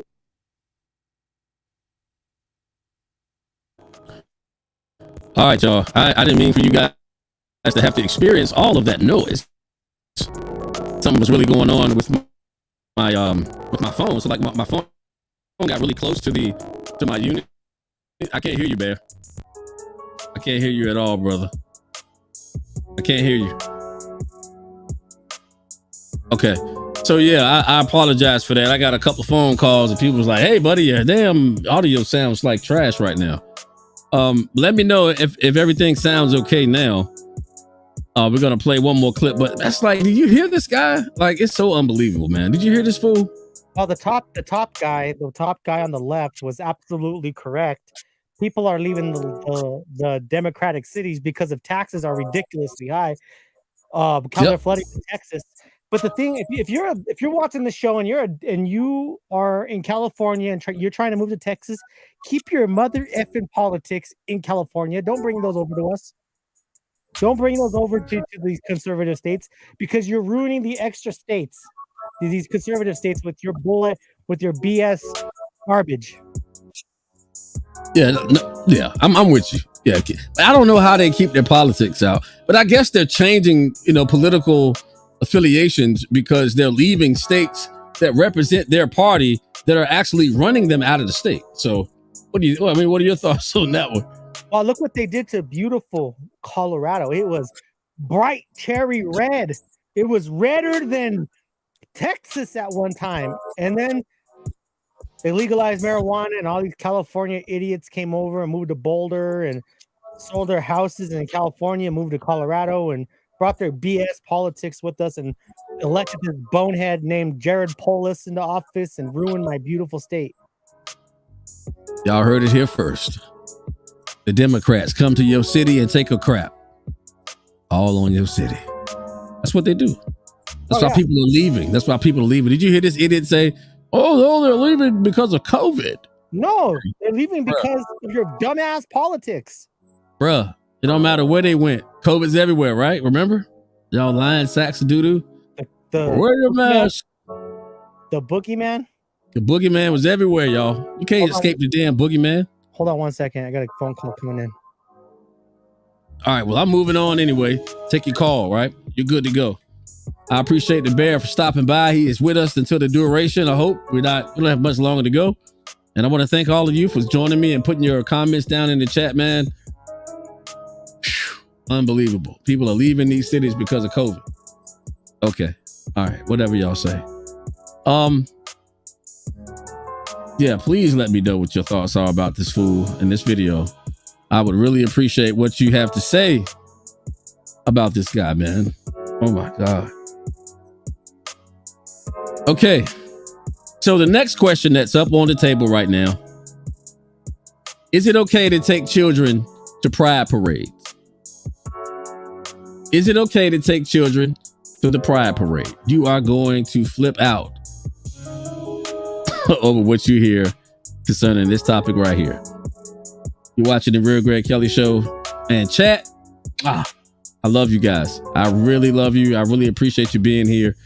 And, we don't just say we try to put out good vibes. Like, that's what we do. We want to put truth out. We want to do good vibes. And that's what we do over here.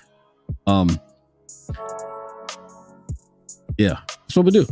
So again, is it okay?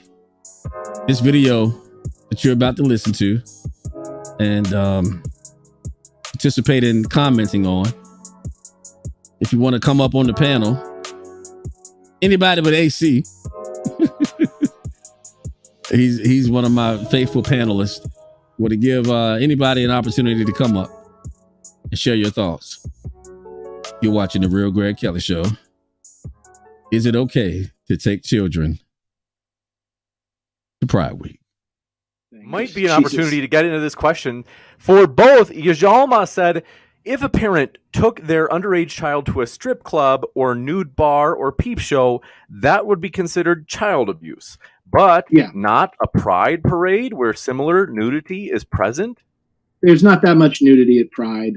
Pride, especially in recent years, has been like Disney-fied at this point. As gay acceptance has continued, like they've started to push those elements out of the Pride parades. There are plenty of family-friendly events and aspects of the Pride parade. Like, and again, it's in public. So it's not like you're taking someone into like a seedy strip club where alcohol is sold and shit. Yeah, obviously you shouldn't take kids there, but I mean, like you take them to a parade out in the street in front of everybody. I think it's fine. And I would add the tattoo parlor. Brent, would you be okay if a 14-year-old, a law that gives 14-year-olds the right to get tattoos against their parents' wish and knowledge? 14-year-olds? And which state did you say is doing this? No, I'm telling you, if I was pushing for a law like this, would you be for it? Probably be against it. I think that you probably need parental consent up until maybe 17. Well, 14 feels young for me. Right now, I can get that person who wouldn't have a tattoo in your ideal state. I can get him to switch gender and to live as the other gender No, you without can't. parental Again, consent. we've got the that's case the of David. California standard. Yeah, no. Okay, why do you think you can suddenly get someone to switch their gender?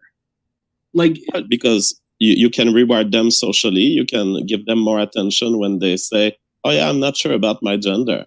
And then when they do the full switch, you can even look at them more. You can reward them socially. You can give them merit points in the social system of the school. And you can get them but socially, if someone transitions, they're shooting themselves in the foot.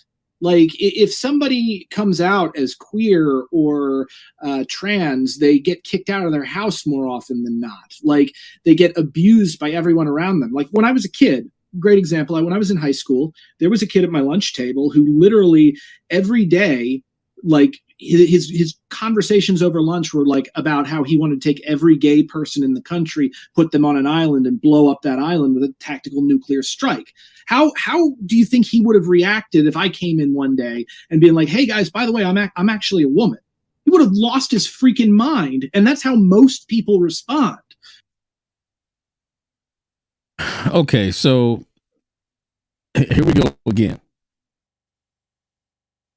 Here we go again. He's going to say that this is how most people respond to other people admitting that they're gay. And what I want to know is, like,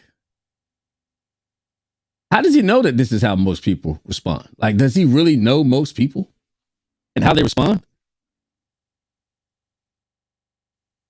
You know, how can you make a statement like that? This is how most people. So in other words, I don't respond that way, and I haven't responded that way.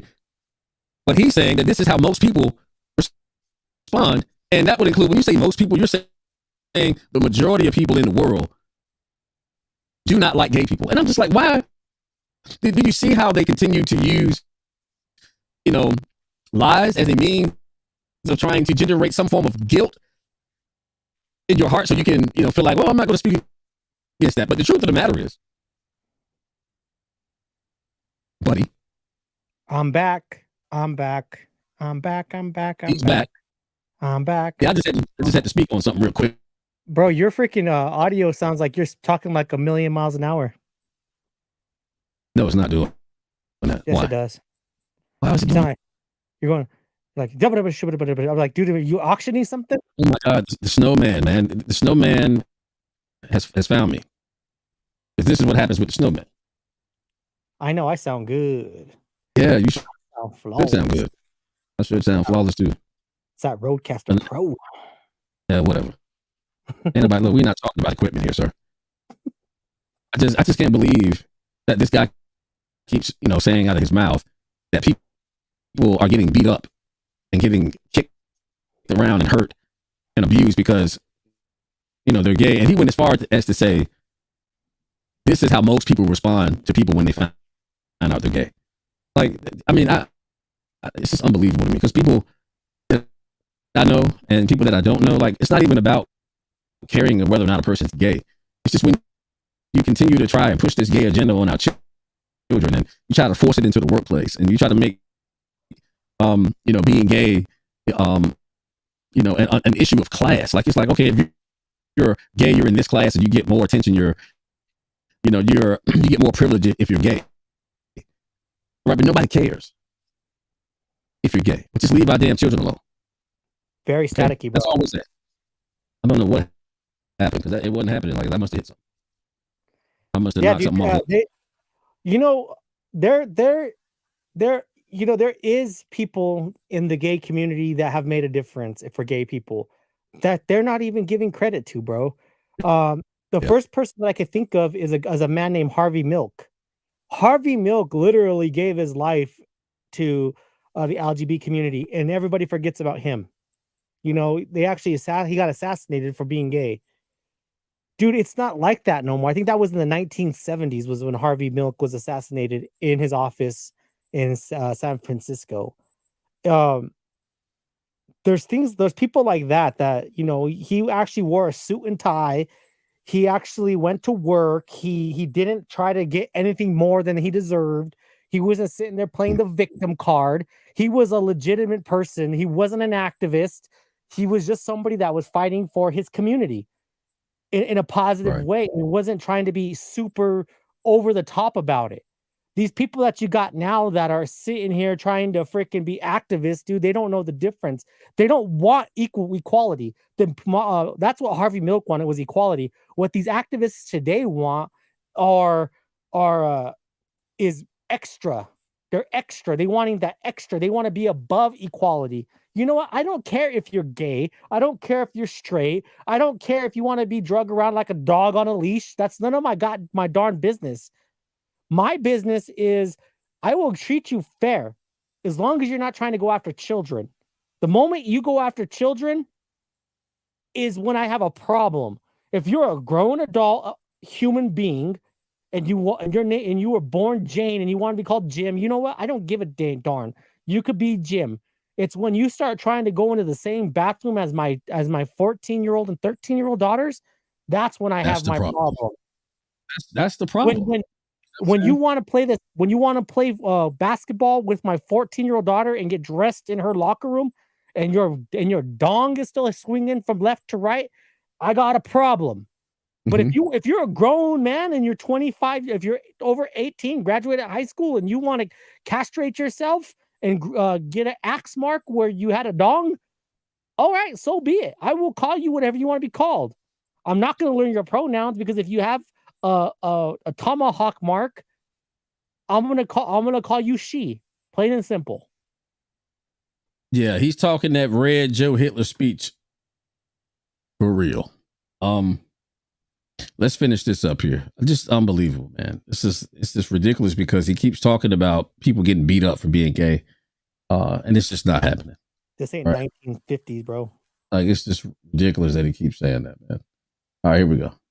We've only had acceptance of trans folk in recent years, and even then, it's very shaky at this point. And there's huge forces within society trying to make sure that doesn't happen when they get forced back into the closet. So, if you can control someone's gender identity by just smiling at them or looking at them or giving them attention, I don't see how everyone would be heterosexual immediately. Like, the all of society is structured around providing things for heterosexual couples. It's only in the last 10 years that has even begun to change. I mean, when I was in college, gay people couldn't even get married. Well, there are people who are eternal contrarians, and they will revolt against any system you put in front of them. And as it turns out, the fad currently is the revolt against the axis of binary sex and heterosexual lifestyle. It's not going to be 1% of the population. It's not going to be 10 or 20% of the population. What is it? It's 10 or 20% are gay, 1% are trans. Those are millions and millions and millions of people. You're talking about somebody who's got like defiance oppositional disorder. Like, yeah. Do you believe that marketing works? Like, when you see a Big Mac, you're more likely to buy Big Macs? I believe that marketing and advertising works, but I don't believe you can market and advertise someone into changing their gender. That seems to be okay. Later, bro. What are you saying, brother? Oh, I thought I was muted. No, you were not muted. No, you were not. I was yelling at my son. No, everybody heard you. Everybody heard. Let's continue. And the bear.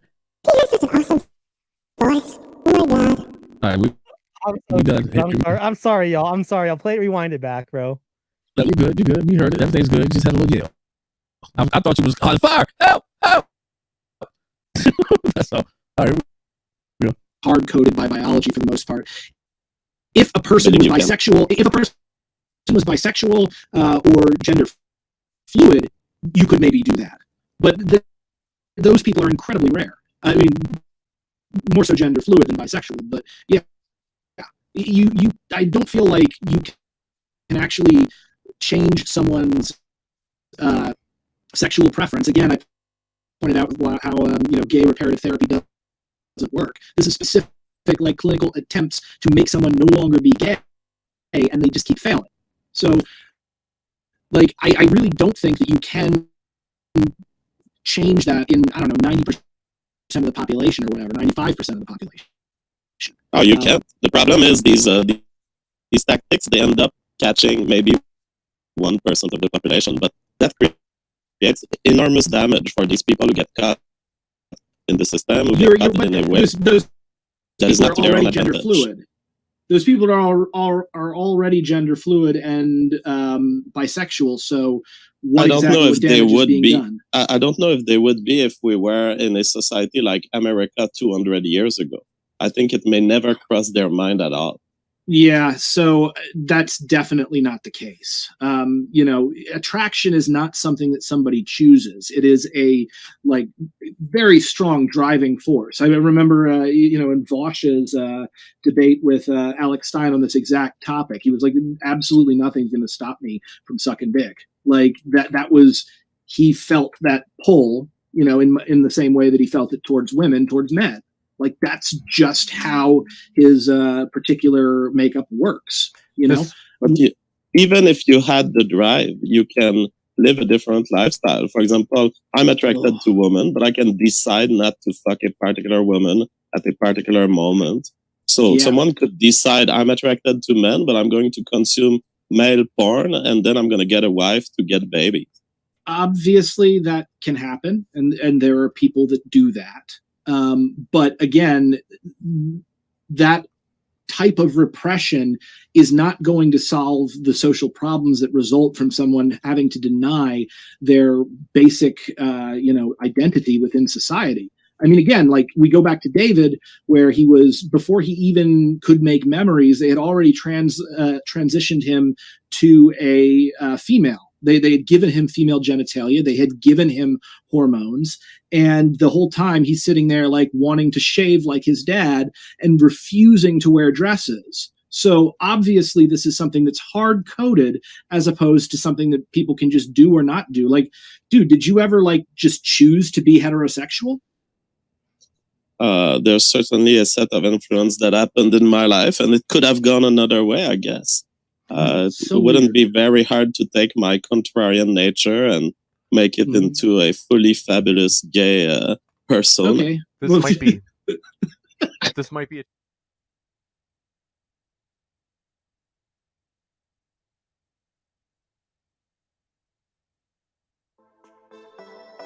Well,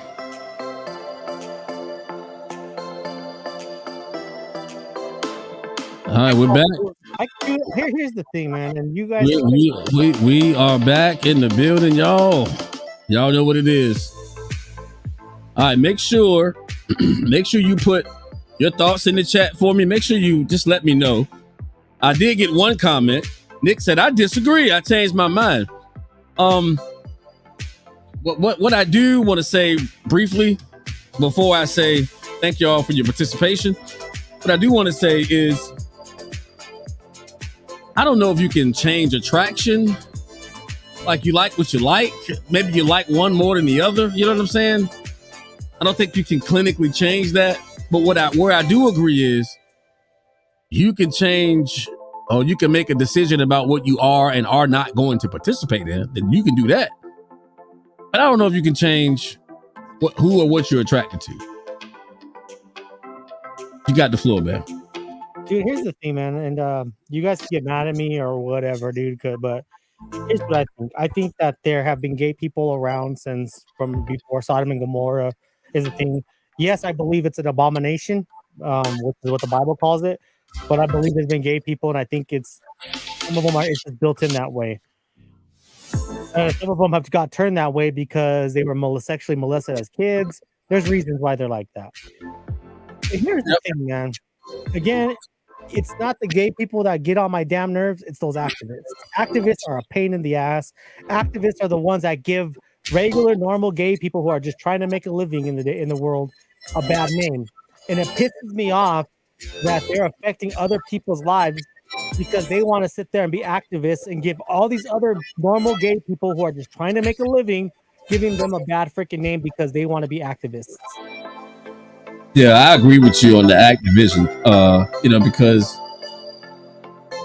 they take it to a whole nother level, man.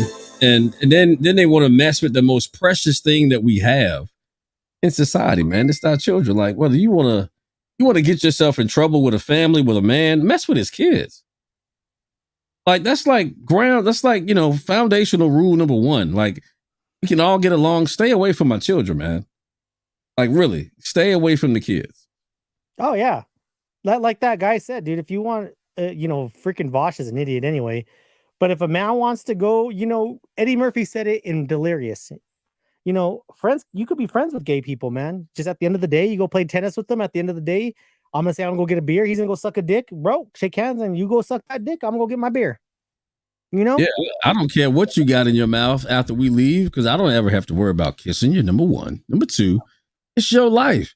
The only thing you have to worry about, and I know people, that understand this. This is a reality. Like, you don't have to please me, make me happy. What you have to do, you have to hope that what you're doing is what you're doing, and that there really isn't a God that really doesn't like this. I'm not that guy. I'm not the guy that's going to judge you. But man, if you start pursuing my children, I'm going to do more than judge. I'm going to put something hot in your ass. I'm going to be judge, jury, and executioner. Absolutely. Your ass is going to have something hot in it, and it's not going to be a dildo that you put in a pot of water to make it hot so you can loosen you up. Okay? Yeah, that's if you mess with my children. You know what I'm saying? That's if you mess with my kids. But if you want to go suck a dick after a basketball game, go do it. Less. Put it in your mouth, baby. Put it in your mouth. Put it in your mouth. I really don't give a damn. I don't. What you do? I don't care. Dude, this is America, okay? And it's not free just for the straight people. It's not free just for whatever. It's free for everybody. You're entitled to the pursuit of happiness. And if if sucking dick is good for you, well, I applaud you. If eating a vagina and you have a vagina makes you happy, I applaud you even more. Eat it. Don't care. It's none of my business. Yep. But when you start pursuing the children, it's my business. Just so y'all know, I'm reading the chat. No, what he's really doing is showing off his fancy schmancy iPad. That's really what's going on. He's got this really nice studio over there. I'm trying to compete with him, but I can't do it all right now. But I am finding ways. I got a new environment coming real soon. Right now, he's winning, and I almost got the SC 3200 the other day, but I didn't. You know why? Because I'm going in the opposite direction of this guy. I'm gonna beat him the other way. All right, but anyway. Oh, you got to see the new lights I'm gonna get. Yeah, I mean, I've got a really nice light. I like the light situation going on, but I've got this weird environment that you really can't see at all. But it paints the wall in stars in any color I want, and then I have an LED behind me too that's green for the RGKS green. That's really mellow. It's really soft. It's really nice. But again, when I get into my new environment, that wall right there, when you get that one right, boy, I'm gonna be in trouble. Oh, dude, I'm getting I think Sabrina's getting me a reversible flag on one side. When I do my reaction videos, it's gonna be TCB reacts, and then when you flip the flag, it'll be conservative bear. Sweet. I'm gonna get a few black light reactive flags with my logo on it. I'm gonna get 2 flags on it and have my logo on it with the black light on it. So it'll just be a little sex. We're not gonna talk about studios right this second. Not right now. We will backstage. The links in the chat, man. Remember the question that was being proposed here in this last clip was, is it okay to take children to drag shows? Nope. And they were like, oh, this guy was like, oh, there's not that much nudity. And it's kind of been Disney-fied. It's really there's like a friendly family thing that we can get into now. Well, go ahead. Let me ask you a question. What's up? Is it okay for me to take Freeburg to a strip club? I mean, if that's the option that you have, the answer is no. I'm just saying, if I had the option to take Freeburg to a strip club, is it okay? Or gay pride parade? Which one would I choose? Just a strip club. Should I be able to take Freeburg to a strip club? No. Should I be able to take Leroy Brown, my son, to a strip club? No. Exactly. Even when you have drag queens that are sane, as sane as they could be, coming out and saying, "Bro, you shouldn't." It's a sexualized environment. What the fuck are you doing? When you have major drag queen, like famous drag queens coming out saying that it's a problem. Yeah, I have to agree. You have the drag queens, you know, the more conservative drag queens saying, dude, this is not a place for children. This is a place for adults. It's a sexualized environment. And I don't even believe we're taking kids, you know, to overly graphic sexual movies.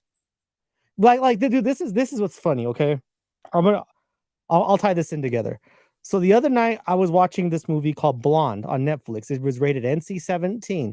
Now I remember when Showgirls came out back in was it 97, and it was NC-17, and you know Showgirls was showing really hard sex, you know, extreme nudity, rape scenes, and all that, and you could understand why it was NC-17.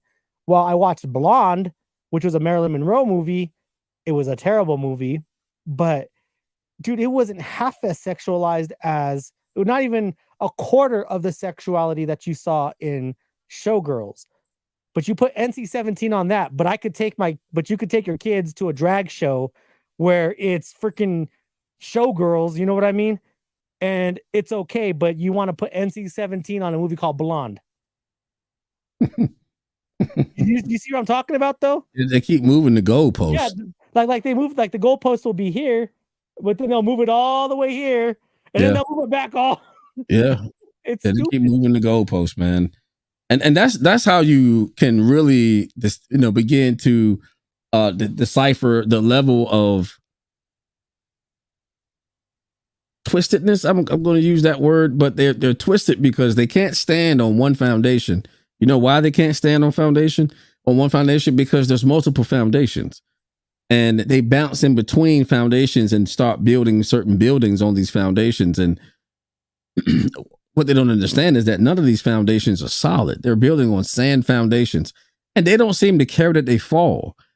You know, this agenda has failed many, many times. All communist Marxist, agendas have failed miserably in countries.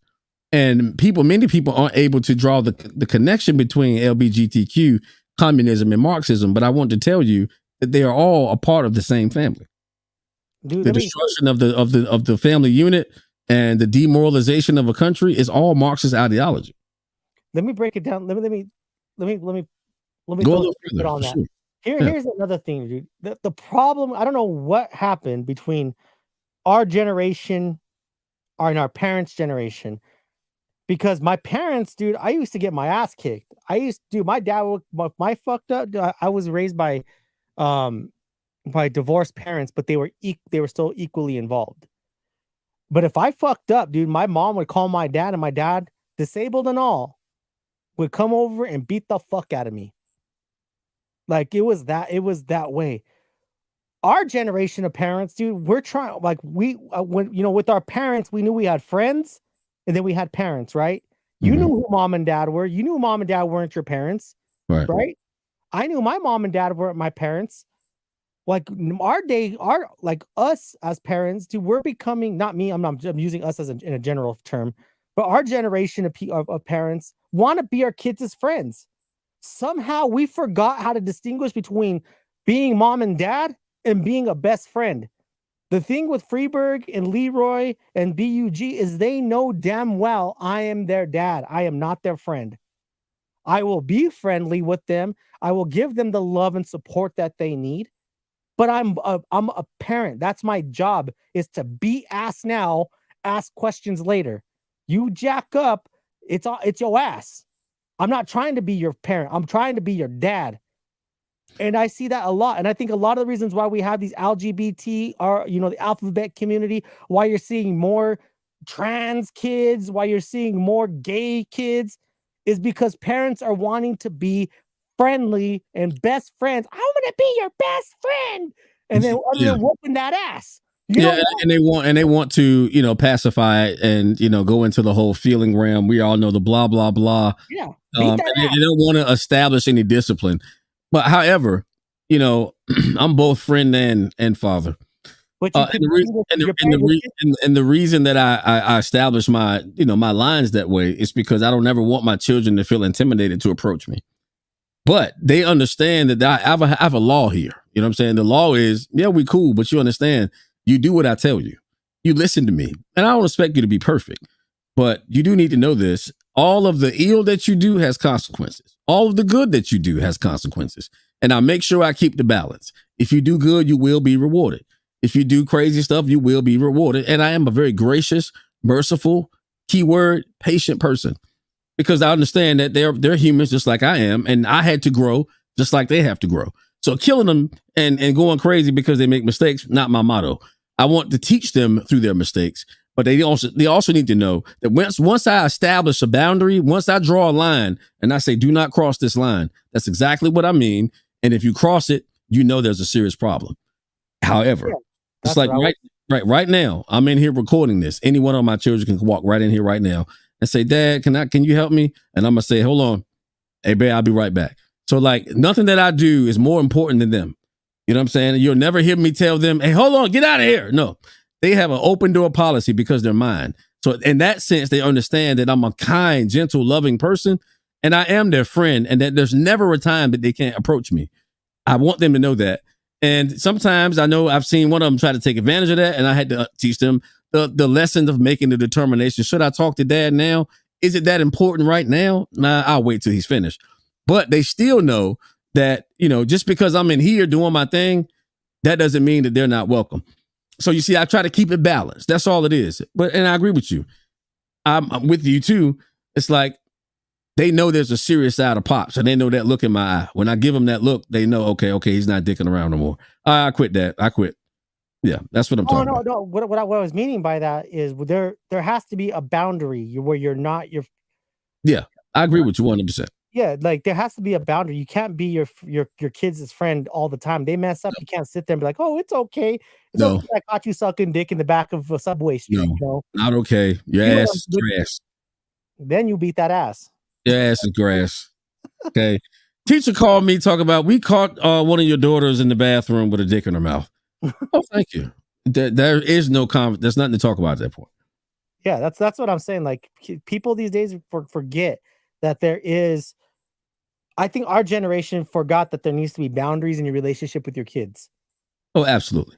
That's where, and I don't know why our generation has messed up that bad where we stopped disciplining our kids where it's okay, you know, when you see your daughter like if Freeberg walked out of my house right now wearing a thong pulled up over her waist and some tight jeans and a tube top, I'm grabbing her by her skull and dragging her in her room and telling her I check her backpack before she goes to school because you need to. They have transition closets at schools these days. I don't know if they're doing that in Colorado, but they're doing it all around the place.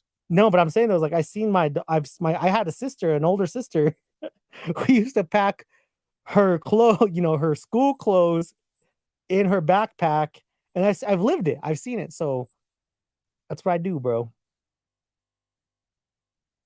All right, so this next clip, guys, is the response to what our leftist friend had to say. He was saying it's not that much nudity at pride parades. Bullshit. Not a whole lot going on. So I want you guys to just check this video out. Since it's not a lot of nudity, it's not a lot of sexual perversion. The gay pride parades are child friendly, no matter what age, no matter how young, how tender. We want them to be at the pride parade. So check this clip out. We're going to call this, what are we going to call this? We're going to convert your children. Watching the Real Greg Kelly Show. We'll convert your children. Someone's gotta teach them not to hate. We're coming for them. We're coming for your children. We're coming for them. We're coming for your children. We're coming for them. Your children will care about fairness and justice for others.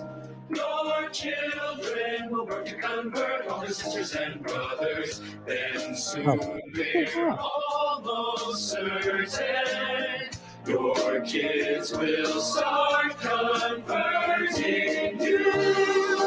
The gay agenda is coming home. The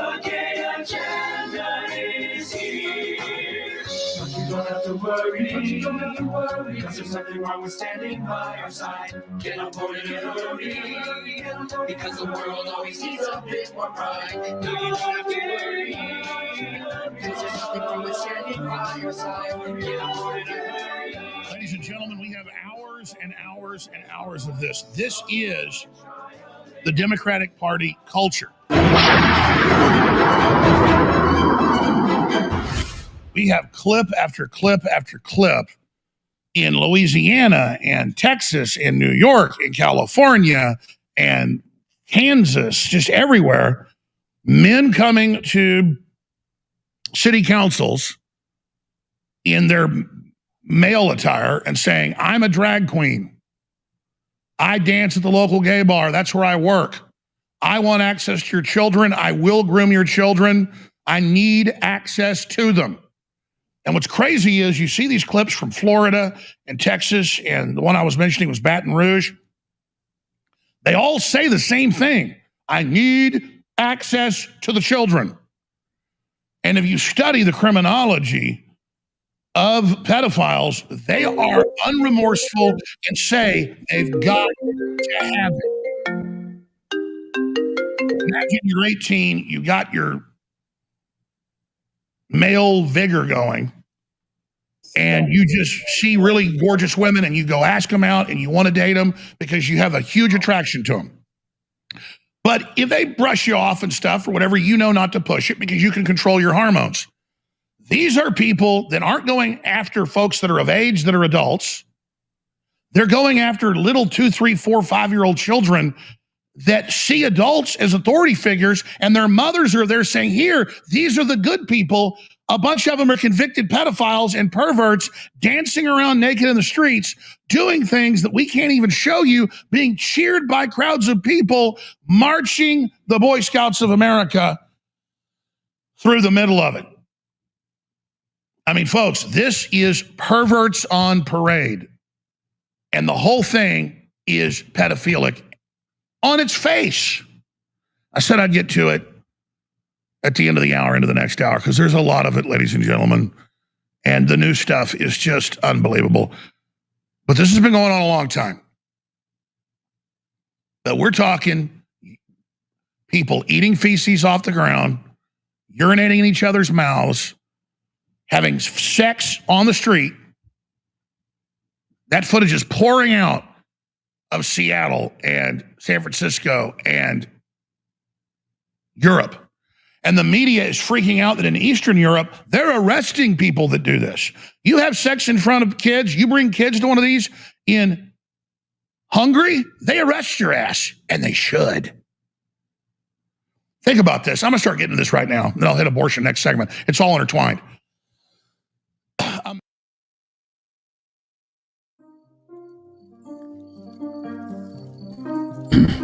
All right, we're back.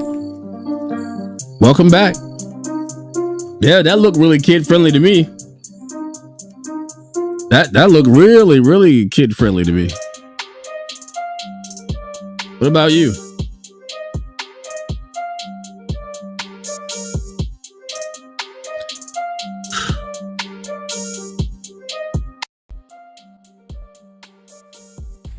That was really kid friendly, y'all.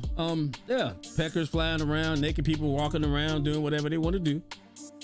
While your children are there, Nick says she has no words. No words. We're gonna convert your children. We don't have an agenda. We don't have an agenda.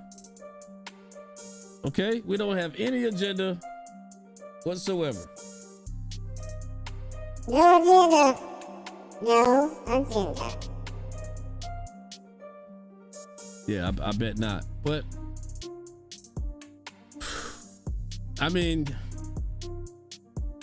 it's like, I don't have no words either, Nick, because they're saying, oh, we're not trying to convert you. We're not trying to take your children. But these clowns are actually singing a song. There's a gay choir out in California. I believe it's San Bernardino, California. Actually did this video. Actually did a song called We'll Convert Your Children. And then you have countless leftists coming on saying, oh, no, we're not trying to push an agenda on anybody's children. And then things like this come out. So clearly there's an agenda. Clearly there's an agenda. I'm lost. Someone go help Greg. Is it that bad? Oh, San Francisco. I said San Bernardino. Oh, San Fran. Appreciate it, AC. I thought you was backstage, man. Where'd you go? I know I saw you. I was gonna bring you in after this segment here, but anyway. But again, no, nobody's trying to convert your children. It's all an illusion. Just like open orgies and men walking around with pecker suits on, with vagina suits, wow. Did you see the lady sitting on top of the bar, with a baby with fake blood all over, like she was eating an aborted child? Disgusting. Did you see the lady right there, twerking and shaking right in front of an infant? No, I guess that's okay. Nobody should really care, right? Nobody should care about that. That's normal behavior. It's absolutely normal behavior for a grown woman or a grown man pretending to be a woman, probably got his pecker duct taped to his leg, or got his, pulled up duct tape in the crack of his ass. All of that's cool. Oh, we're just gonna twerk like we're women in front of the little kids. And we're gonna tip the drag queen too, by the way, because mommy's gonna give me $1. These people are sick. Mommy's gonna give me $2. Hey, mommy, can you give me $5 for the girl? Sure, honey. Here's 10. 10 ones. So go up there 10 times and make sure you put it right there where that little belt is. Disgusting. Absolutely disgusting. Okay. Well, y'all know what I gotta do. Gotta switch things over here. No canceling. So there'll be no echo when AC's up here. Welcome to the show, bro. All I'm gonna ask is, Greg, me and you are... Volume's up. A little bit down. A little bit of volume down. A little bit. You killing me. Just a little bit. Just a little bit. Like this. A little bit. What you got? My one question is, you remember in school, when we were going to school, because we're about the same age, do you remember what they used to tell us, that if our parents smacked us, that we could go to school and tell them and they would take us away from our parents? I remember that. Could our generation of parents be thinking the same thing? It's actually some serious issues going on. Because that's what we were taught. Are the parents today in the back of their mind thinking the same thing, but they don't want their kids taken? Would that be part of it? Yeah, you can actually go to jail for disciplining your children right now. Taylor 11 said AC came in hot. Yes, he did. He came in blazing hot. Blazing hot. That goes against my name, though. Yeah. He's ice cold. So he actually came in super cold. Ice cold. Just came in loudly cold. Y'all get it? Loudly cold. But what I think is so amazing, and I think is so debaucherous and wicked for real, is they're telling us, oh, no, we're not coming for your children. We don't have anything to do with your children. But you keep seeing laws being legislated, brought in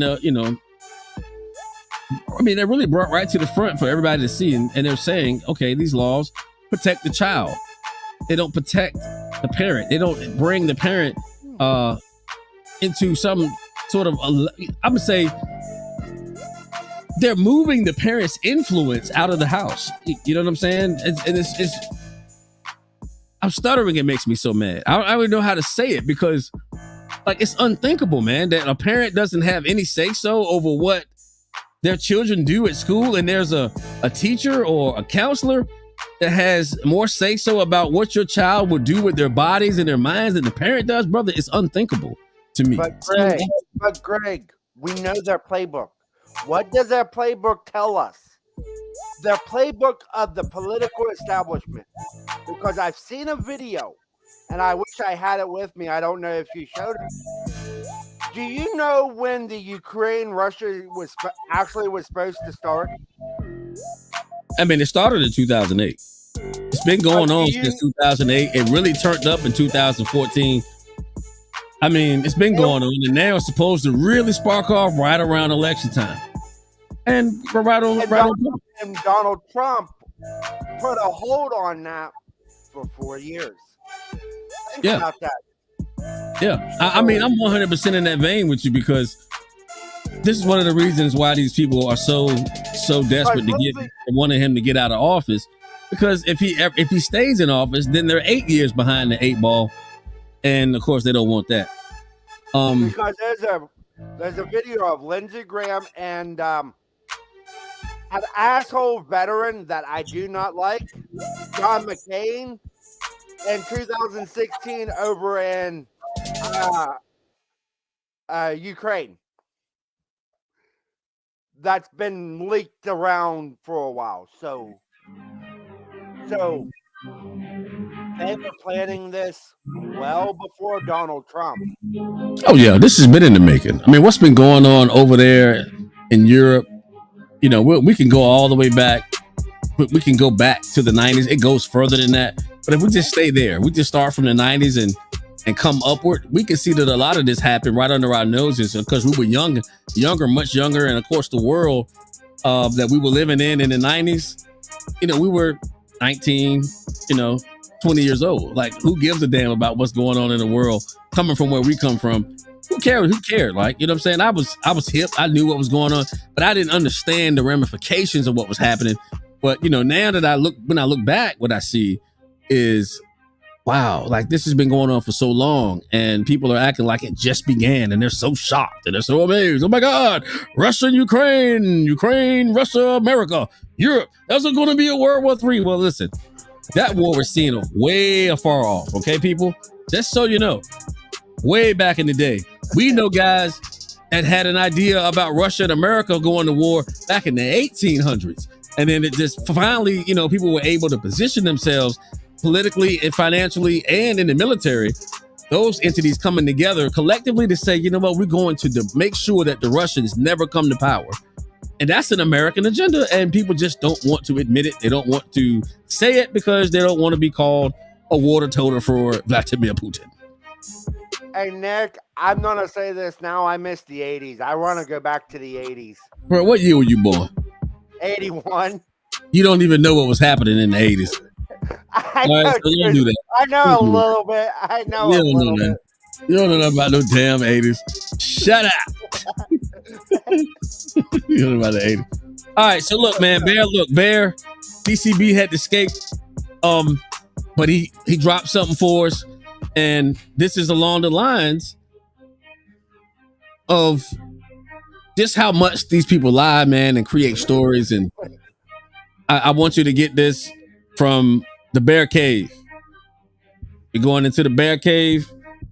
And when we come out of the Bear Cave, we're going to understand why we have to make sure we get the word to the people that are down in Georgia, that we support them. We need to mention them, man. We need to mention the people of Georgia because there's a real battle down there. Senator Warnock is a woke, I'm going to say he's a woke anarchist, one of those. I mean, he's a BLM representative and he's a senator, and we don't need woke people in the Senate. We need people that are sane in the Senate. And that race between Warnock and Herschel Walker is a big deal. And I want you guys to pay attention to what Bear has to say. I think it's very important. And I appreciate him a lot. I appreciate what he's doing. Make sure you go over and get a sub to the Conservative Bear, not TCB Reacts, but the Conservative Bear channel.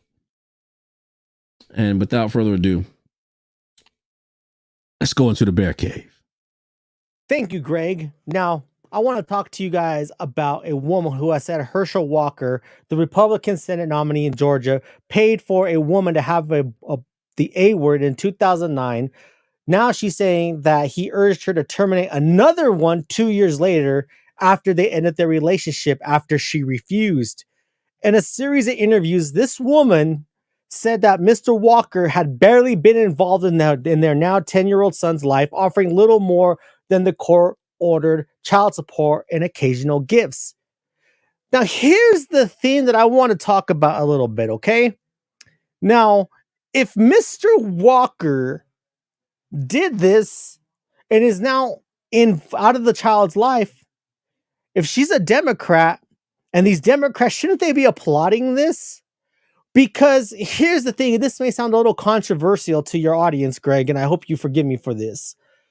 If a woman has the right to choose, should not a man have the right to choose? That's where I'm going with this.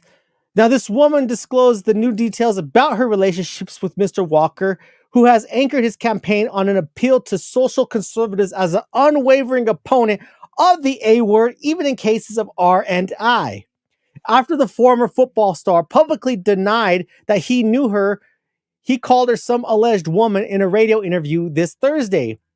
The New York Times is withholding the woman's name, who insisted on anonymity to protect her son. Who is to say that this woman even conceived a child with Mr. Walker? There is no evidence except for some receipts, some alleged text messages, supposedly a card that was signed by Herschel himself, but he's denied all of this. The only way that we will ever know if this is correct, and I would be more than willing to backtrack my statements, is if there was a DNA test done that proved that she and Mr. Walker conceived this child, and he's denying it. That's the only way I would step away from this and say I was wrong. But until that time, when a woman is she's willing to give her name and give a DNA test, I'm out. There's been too many women in this world who have said that a man has got her pregnant, and come to find out this man, who's a great man, has been paying for child support this entire time, is now blasted all over the media. He's known as a deadbeat dad, even though he pays child support. And then all of a sudden, DNA comes out, and he's never been the dad. There's been places where a man has done this, and then come to find out, he's been in this child's life, taking him to baseball games, taking him to football games, taking him all around the country, and then all of a sudden, a DNA test is done, and he was never the father. There's been too many instances of this. You are not. That's why until Herschel Walker is proven to be the father, I'm out. There's no evidence to it. In interviews, she described the frustration of watching Mr. Walker dismiss her account and bathe him in prayer and praise, calling him a good man. As far as I'm concerned, Herschel Walker is a good man.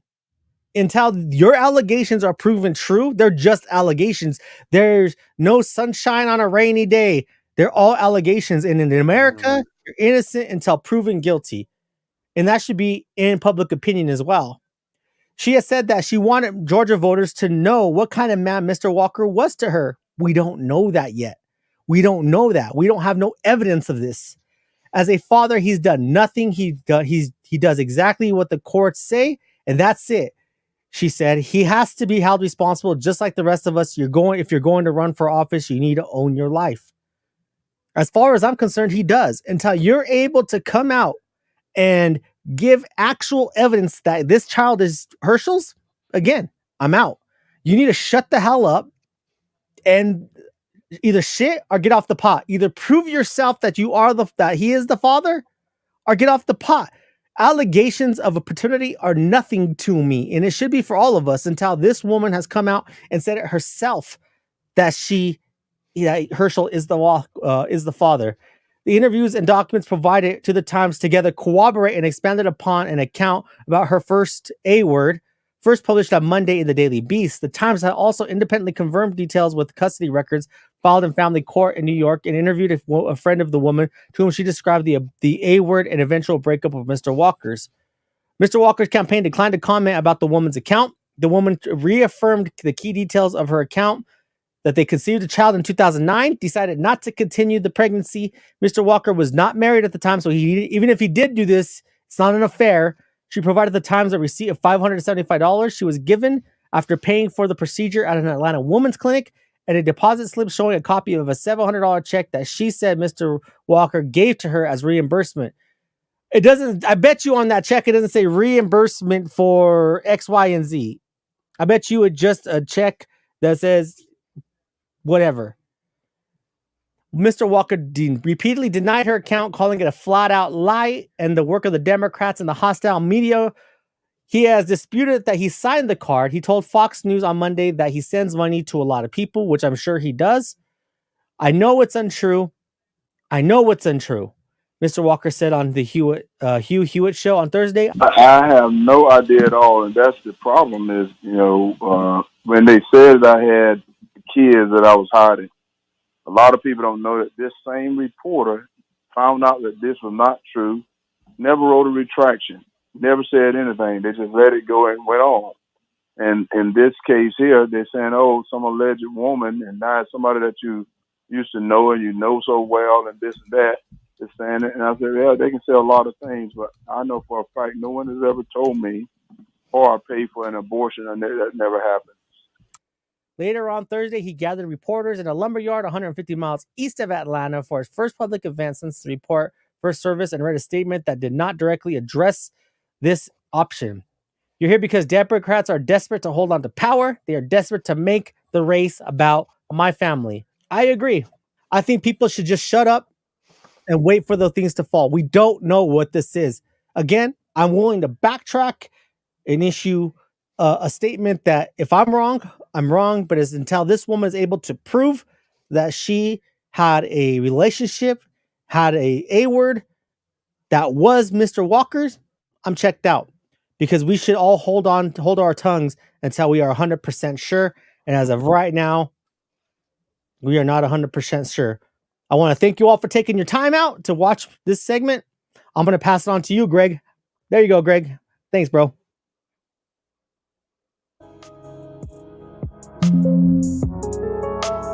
Okay. All right. Y'all heard it right here. Y'all heard it right here. All right, AC. What are your thoughts on that right there, bro? He's right. Bear's right. Show us the. This is what I've been saying on Twitter. If you go to my Twitter account, I've been telling Democrats, show me the proof. Show me proof of everything you say. Show me the proof. The proof would be you don't have to show the face of the son. Show the mother, them going into a clinic together, watching the blood taken out, and have the results live on air. That's how you prove that her child, her 10-year-old child, is Herschel Walker's son. Not hard to do. And like Bear said, shouldn't the Democrats be applauding this? Yeah. Shouldn't the Democrats be applauding They should this? be. They should. They should be happy. More abortions. Why are you upset for? That's what they want. They want more abortion. They want legalized abortion. Abortion at any time, at the drop of a dime. Abortion that blows your mind. They want it all. I mean, they don't care how old the child is. It's not a child until it's born. Absolutely ludicrous, but this is what they want. Greg, you've heard my story. Tell me something. If we had certain laws that's in the United States today, would I be alive right now? No. Because you know where I'm going with this. Yeah. I mean, we're grateful for good decision making. You know what I'm saying? I mean, that's really what it boils down to. Good decision making. Everybody don't make good decisions. And, it's like, they don't put any value on children's lives at all. And that's sad. There should always be value on life. Life is the one thing for sure money can't buy. Okay? We can't make it in a lab. Only thing we can do is get something that's already living, take small samples of it and recreate it. But we can't create it. Okay? We don't have the knowledge to make life. We can just splice and split life to create other life forms because life is already in the materials that we're using. But we can't create life, and we need to keep that in mind. But y'all watching the Real Greg Kelly Show, just so you know. And most of the people in chat know why this is a very hard subject for me. Because I have came out and said I'm a survivor of an abortion attempt by my biological mother. I don't talk about it a whole lot. And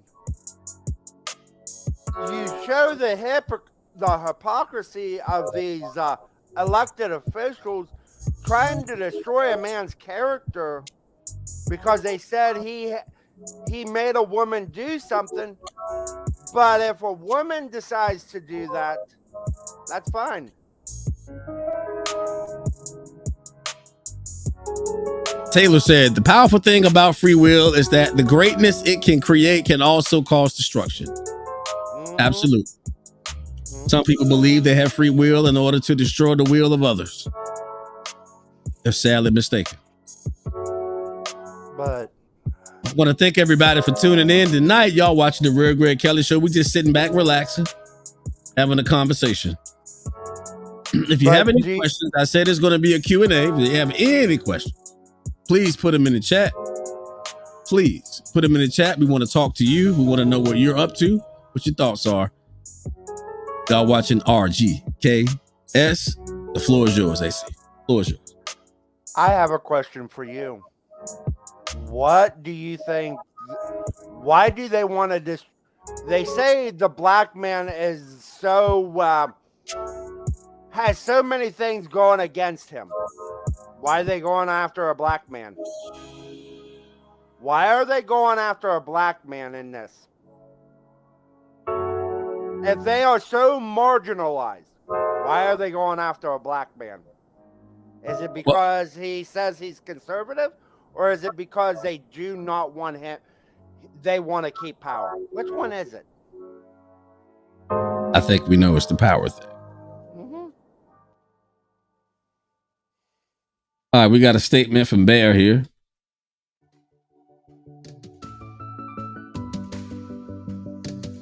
If a woman has the right to choose and a man has the right to be deadbeat and should not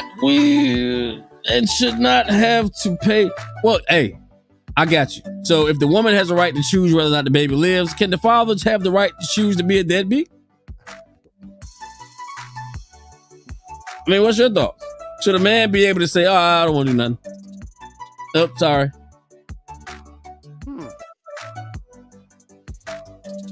Taylor said he doesn't fit the criteria. That's why they are attacking the black man. So, as our very first stream together, Greg. So I say, with what Biden said before the 2020 election, so Herschel Walker's not black because he didn't vote for Biden? Just asking. He ain't black. He ain't black. All right, TCB said that's his question. Anybody got an answer for TCB? Let me put his question back up here. Anybody have an answer for TCB? My answer is, why not? I mean, why should the woman have a choice, but the man not have a choice? Because it's not. This is what liberals tell me. It's because it's not against my body. Yeah, but you ask most of them, when it comes to the vaccine, is it my body, my choice? You know what they say. All right, so we got the question on the board. Questions on the board. Y'all answer TCB now. Don't y'all leave TCB hanging. You know why?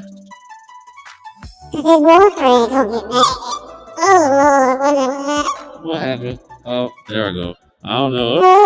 Oh. I got a new toy. I don't know what the hell that was. But anyway. That sounded like a chipmunk. It did. The dude, Bear, Lefty Kelly must have left the building. I don't know where the hell he went. Lefty Kelly over there. That old leftist. I mean, again, my answer is I don't think it's fair. It's just like the situation in Boston with the Boston Celtics, with the coach of the Boston Celtics. Okay, he's it's revealed that he's having an affair with a woman or whatever, and he gets suspended for a year without pay. We don't know who she is, and no penalties are being levied against her. It must have been somebody high profile whose wife decided to get a booty away, and they don't want to be exposed. Other than that, it absolutely is unfair. Maybe it's somebody that's on a certain woman's black notebook. Or I'm gonna be honest. I think the owner's wife gave the head coach some booty. That's what I think. That very well. The black book theory. Yeah, the black book theory. I mean, it's got to be somebody. All right, I don't see any answers in the chat to TCB's question. Come on, y'all. Show that brother some love. I will say this. I'm gonna say this. A man should have. They say a man does not have. Their body's not on the line. Well, when our body goes to prison because we don't pay child support, then yes, our body is on the line. So I think any man that does not want to have a child should have the option to do this. I say yes. Let him be a deadbeat dad. Let him. Because we got a lot of deadbeats in this country. I'm not saying, and I'm not discriminating with race or gender. Right. I appreciate that, Taylor. It does make sense. It does. Nick said that's a valid point, Bear. And it is. I 100% agree. 100% agree. You know, we've been hearing so much about women's rights. At what point do we touch men's rights? Do we have any rights as men? Any whatsoever? No. I mean, a woman right now can go down to the Child Support Enforcement Agency and say, hey, this man right here is the children's father. He hasn't paid any child support, and I need some money. And they're going to garnish that man's check, and they don't even know if he's the father or not. That's what they do. Oh, Bear. He smacked that ass. He smacked that ass. Woo! Smack that ass. I like the recent comment, though. The one he just put in the chat. He said, my wallet, my choice, Gregford. You right. All right. People. Them people, man. It's a bleep fest over here. Yeah, I'm cussing. My wallet, my choice. My wallet, my... Bear's wallet, Bear's choice. Bear's wallet, Bear's choice. Well, I tell you what. That's the way that they do business. And it's really ridiculous that that's the way the state does business. My labor, my choice. My damn labor, my damn choice. I agree.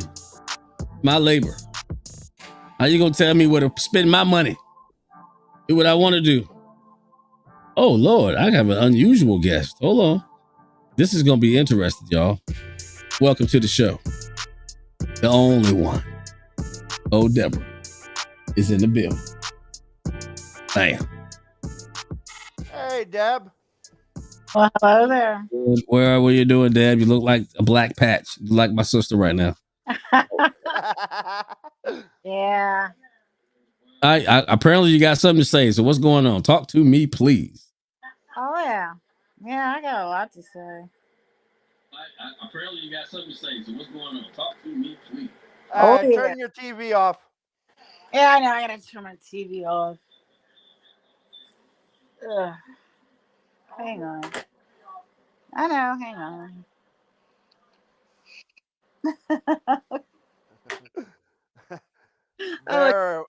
Yeah, that looked like crap. I should turn the light on. Got all my dogs in bed with me.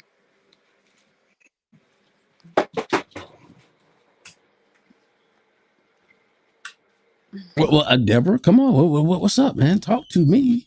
I'm right here. Oh, okay. Hey, it's my tax return. It's my choice. Okay? All right, we ain't gonna keep talking about this. It's mine, and you can't take it. My tax return. Oh, I had an answer for Bear's question. Okay. All right. Let's see now. What for you, Bear? Come on up here, Bear. Come on up here, Bear. Uh-oh.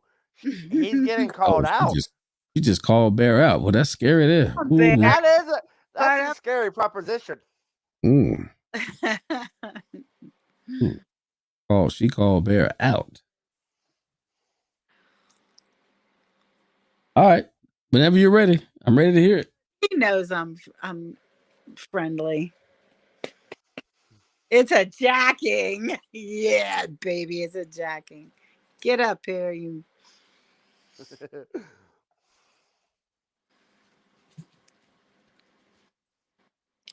Lay down. Don't barking.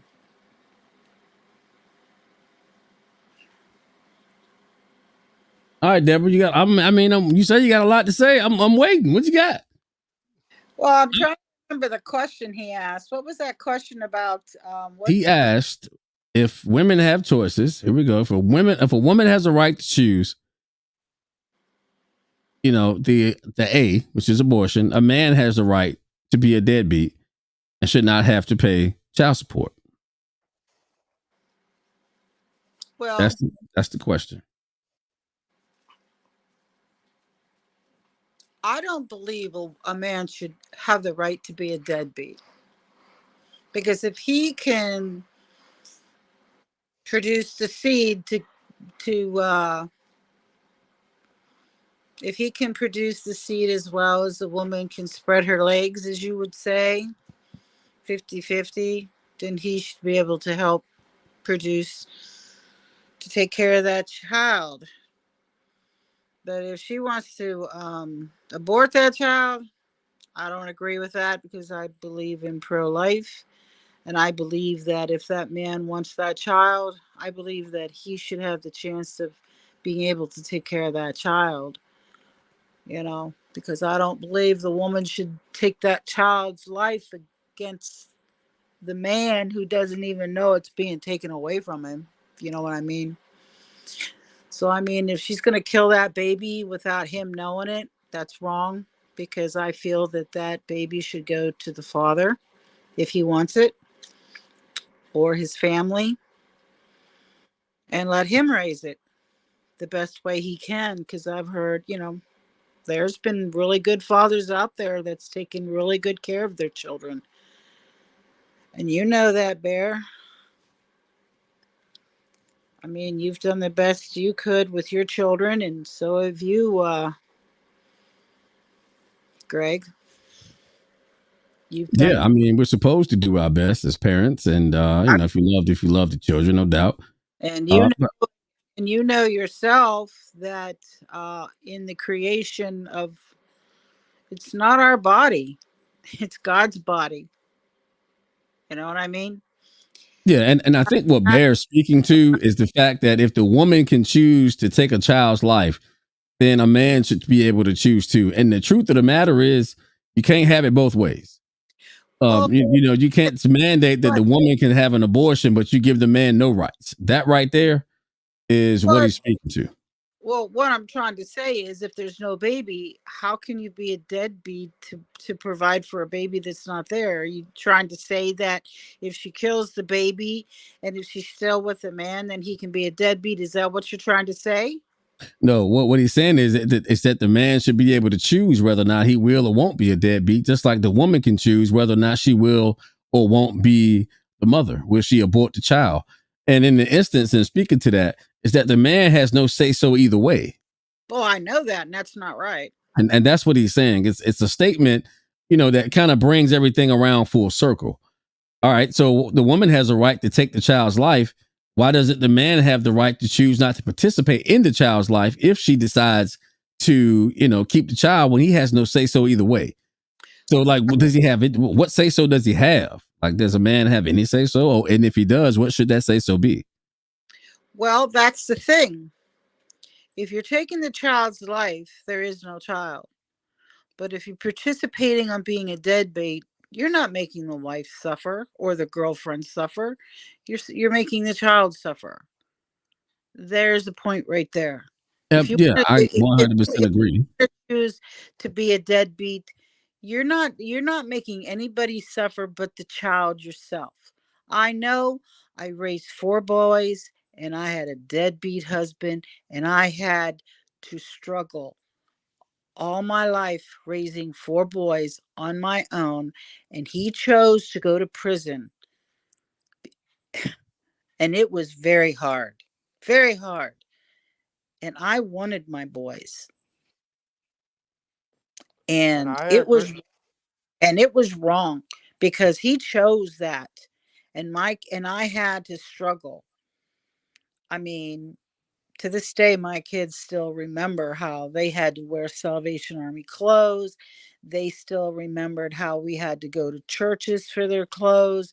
They still remember where I had to sit at the sewing table and make their clothes because I had no money and I was on welfare at the time because he wouldn't stay home long enough so I could work until I was able to get my divorce and I was able to find in our state at the time that I could have have babysitting privileges so I could be able to go out and work because I was the type of person that I wanted to work. I worked before I had children, and halfway through raising my kids, I got a job and I was able to get what I needed. I didn't need him. And I was grateful for that because the Lord gave me that privilege. But he continued, going to jail because he owed the welfare the money. I didn't owe it. I didn't even take it after a while because I earned enough on my own. But still, you know, during those few years that I had that, it didn't hurt him. I mean, it didn't hurt me. It hurt his children. And I didn't choose to give away my kids. I raised my kids. And I did the best I could, and I didn't have no family to back my ass up. I had the Lord to help me, and trust me, it was really rough during the times. But so, you know, as far as I'm concerned, he had no right to be a deadbeat. He should have been out there working like the rest of these men to work hard, but he chose to drink. He was an alcoholic. He chose to beat me whenever he had the chance to. And I was glad I got my divorce and I was glad to get away from him because there was a lot of scars and I'm glad I got away from all that. So, but as other wives, if they chose to have that abortion or whatever, shame on them. Well, Seriously. thanks. I appreciate you sharing that. And I want to speak to this, and this is another thing that I think Bear is pointing out to. You see, if the man decides to choose to be, a deadbeat, he goes to jail. But if the mother decides to murder the child, ain't nothing happening. She ain't go to jail or nothing. She gets to go lay down and have another one. And again, I think what Bear's speaking to is he's speaking to, just the injustice, that is currently in place is that the woman can choose to commit murder. But if the man says, hey, I don't want to take care of the child, he goes to jail, but the murderer stays free. and that's the discrepancy that men are faced with on a daily basis. And we want to thank the Lord that there are all good men out there that want to take care of their children, and thank God for all the women out there who want to be good mothers and suffered in the struggle of taking care of children by herself. Shout out to TCB, who is a single father, who takes care of his children. And I'm privileged to be able to to talk to him and share some experiences with him about parenting, and he does with me also. But the truth of the matter is, if the women have rights, then the men should have rights too. And I think he's only speaking toward that fact that we don't have any rights as fathers, and that something needs to be done about it. Well, yeah, I agree on that part on there, but he has his children, which is good. Now is he making his wife pay substitute for that? I wouldn't. I mean, if he does, I mean, that's his business. But the deal is, there are some women in this country that pay child support. But again, the scales of justice are definitely tilted toward the woman. And the punishments of justice are also more so leaning toward the man. And that's something needs to be done about that. Women should be held accountable for abortions, senseless abortions. I say again, senseless abortions. Women that get pregnant because they have lawless sexual practices, get pregnant and abort the children, and they say that they're not financially able. If you're not financially able to take care of a child, get off your damn back and close your legs. Exactly. Simple as that. Oh, I agree with you. They're trying to pass a law here up to a year to abort the baby to kill it, and the mother doesn't have to go to jail for it. Isn't that bullshit?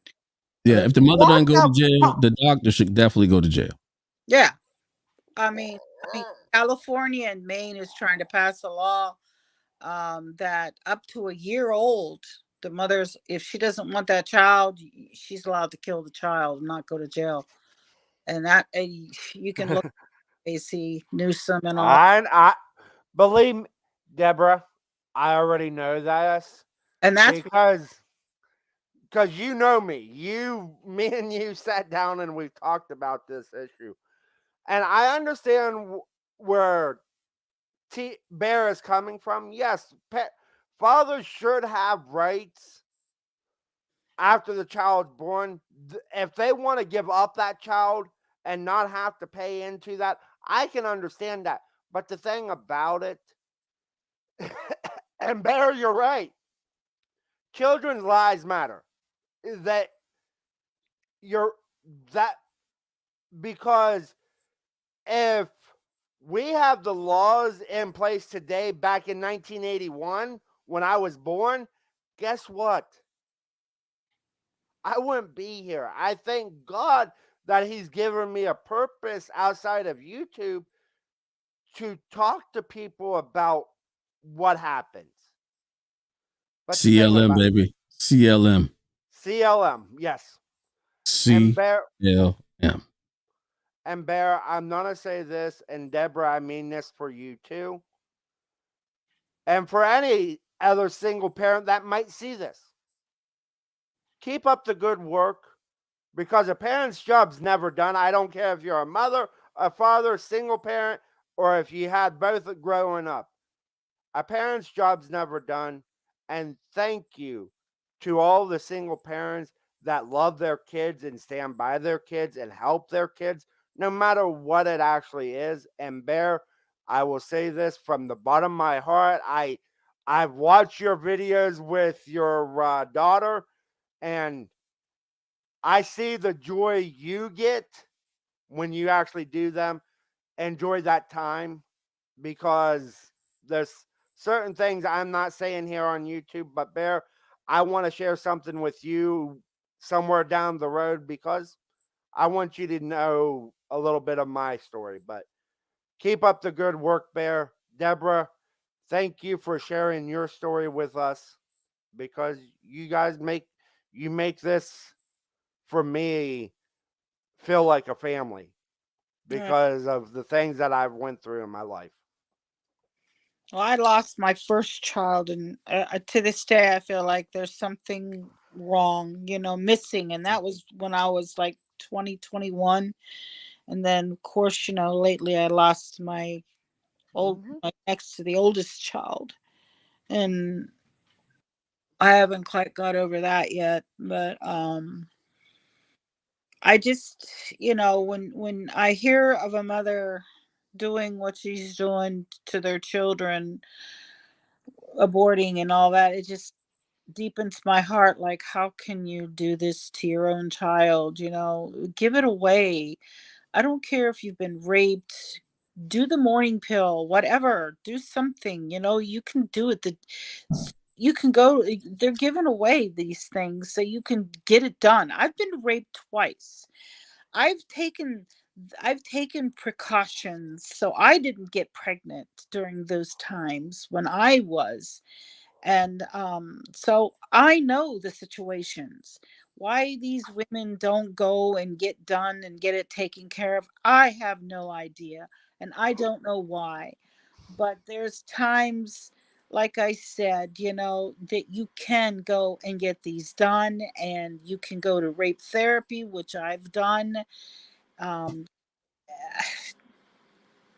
and it's just it can be very traumatic when you've done and I've learned through all these experiences that I've always taught myself, from a negative you turn it around into a positive, because maybe someday you're going to come across somebody in the same situation and you can teach them through what you've experienced, and maybe you can help them in the similar situation that they've went through.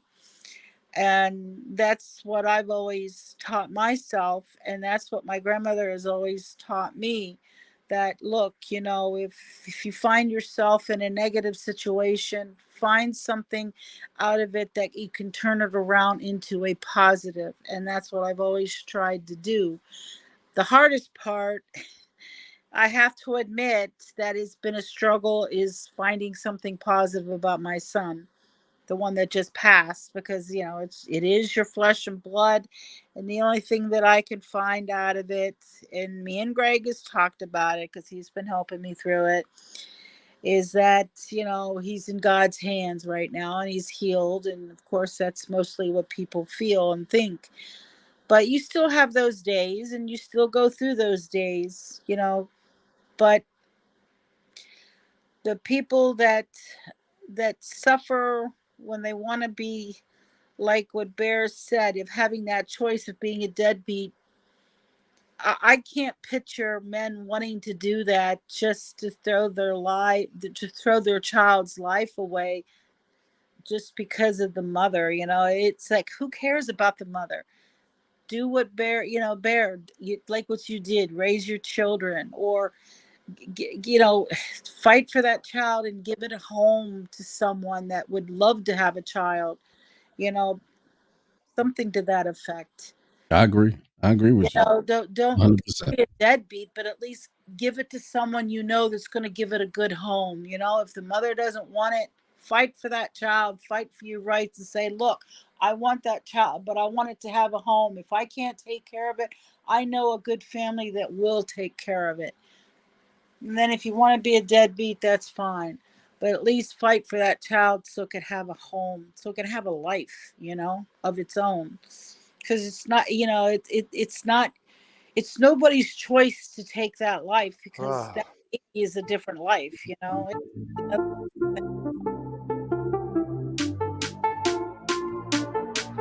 You're right. All right, y'all. So look, this is what we're about to do. We're about to go and shut this thing down. Deborah, let me tell you something, girl. Yep. First of all, I love you. And I want you to know that I'm grateful that you came up here tonight and you shared your heart with us. I'm really, really grateful. I've been wanting you to come up here, been wanting you to hang out, and I didn't even ask tonight. And guess what, girl? You popped in, and your wisdom shines through. I mean, you can't underestimate nor disrespect the wisdom of those that were here before us. Really, I salute you. Thank you. Really grateful you decided to stop through. All right, we're going to shut it down. We're going to start with AC. Closing thoughts on whether or not, matter of fact, I ain't even going to leave nothing out there. Brother, what you want to say to the people? Watch the game plan. We already know the game plan. I've went over the books that their game plan is. Watch for their game plan, because everything that's happening is a part of the books that I've shared with all of you.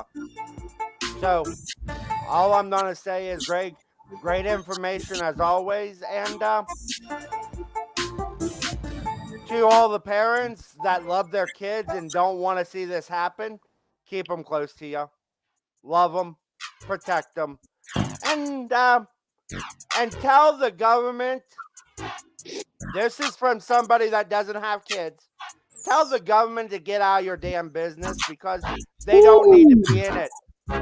Amen to that. Amen to that. Thanks for stopping by. Ice cold, baby. Ice cold. Air conditioning. I love you, bro. Stay backstage. Yep, you got the floor, sis. Closing remarks. Anything you want to say? Yeah. Like AC said, government, stay out of business. We can raise our own kids. Thank you very much. Stay out of our schools, stay out of our churches, and definitely stay out of our lives when it comes to our children. That's for sure. Take care, everybody. Love Hey, listen, y'all. you're free to stay backstage if you want to. If not, I'll call you. All right. Thanks for stopping through, honey. All right. Okay, everybody, the Real Greg Kelly Show. We winding things down. Before I go, I want to leave you with these words. The Lord said, do not keep the children from me. Suffer the little children to come to me. And it's worse. Oh, no, he said, it's better for you to take a stone with a rope tied around it and jump in a lake and drown yourself. It's better for you to do that than it is to offend or AKA kill or manipulate the little ones. For all of you out there that think abortion on demand is something that you want to participate in, remember this. You will have to give an account to the Almighty, your creator, whether or not you believe in him or not. He knows who you are. He knows exactly who you are. He knows exactly what you've done, and he knows exactly why you did it. And if I were you, I think about that. I don't have any judgment for you at all. At all. No judgment whatsoever. But remember this too. One day you will have to face the one who does judge. May you be found on the right side of life and not be found with thousands and millions of children's blood on your hands. You will find no mercy. All right, y'all. We about to sign off. But y'all know me. I want you to stay American. I want you to stay together.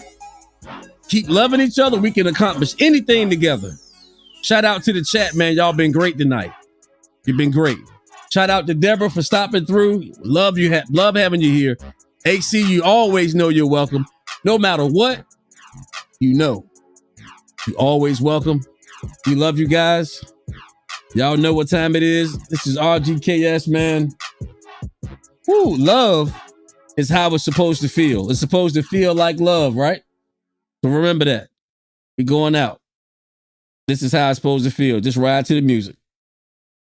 I believe, if it's ever going to play. There we go. This is how it's supposed to feel, y'all. RGKS. Love you. Stay American. I'll see you next time.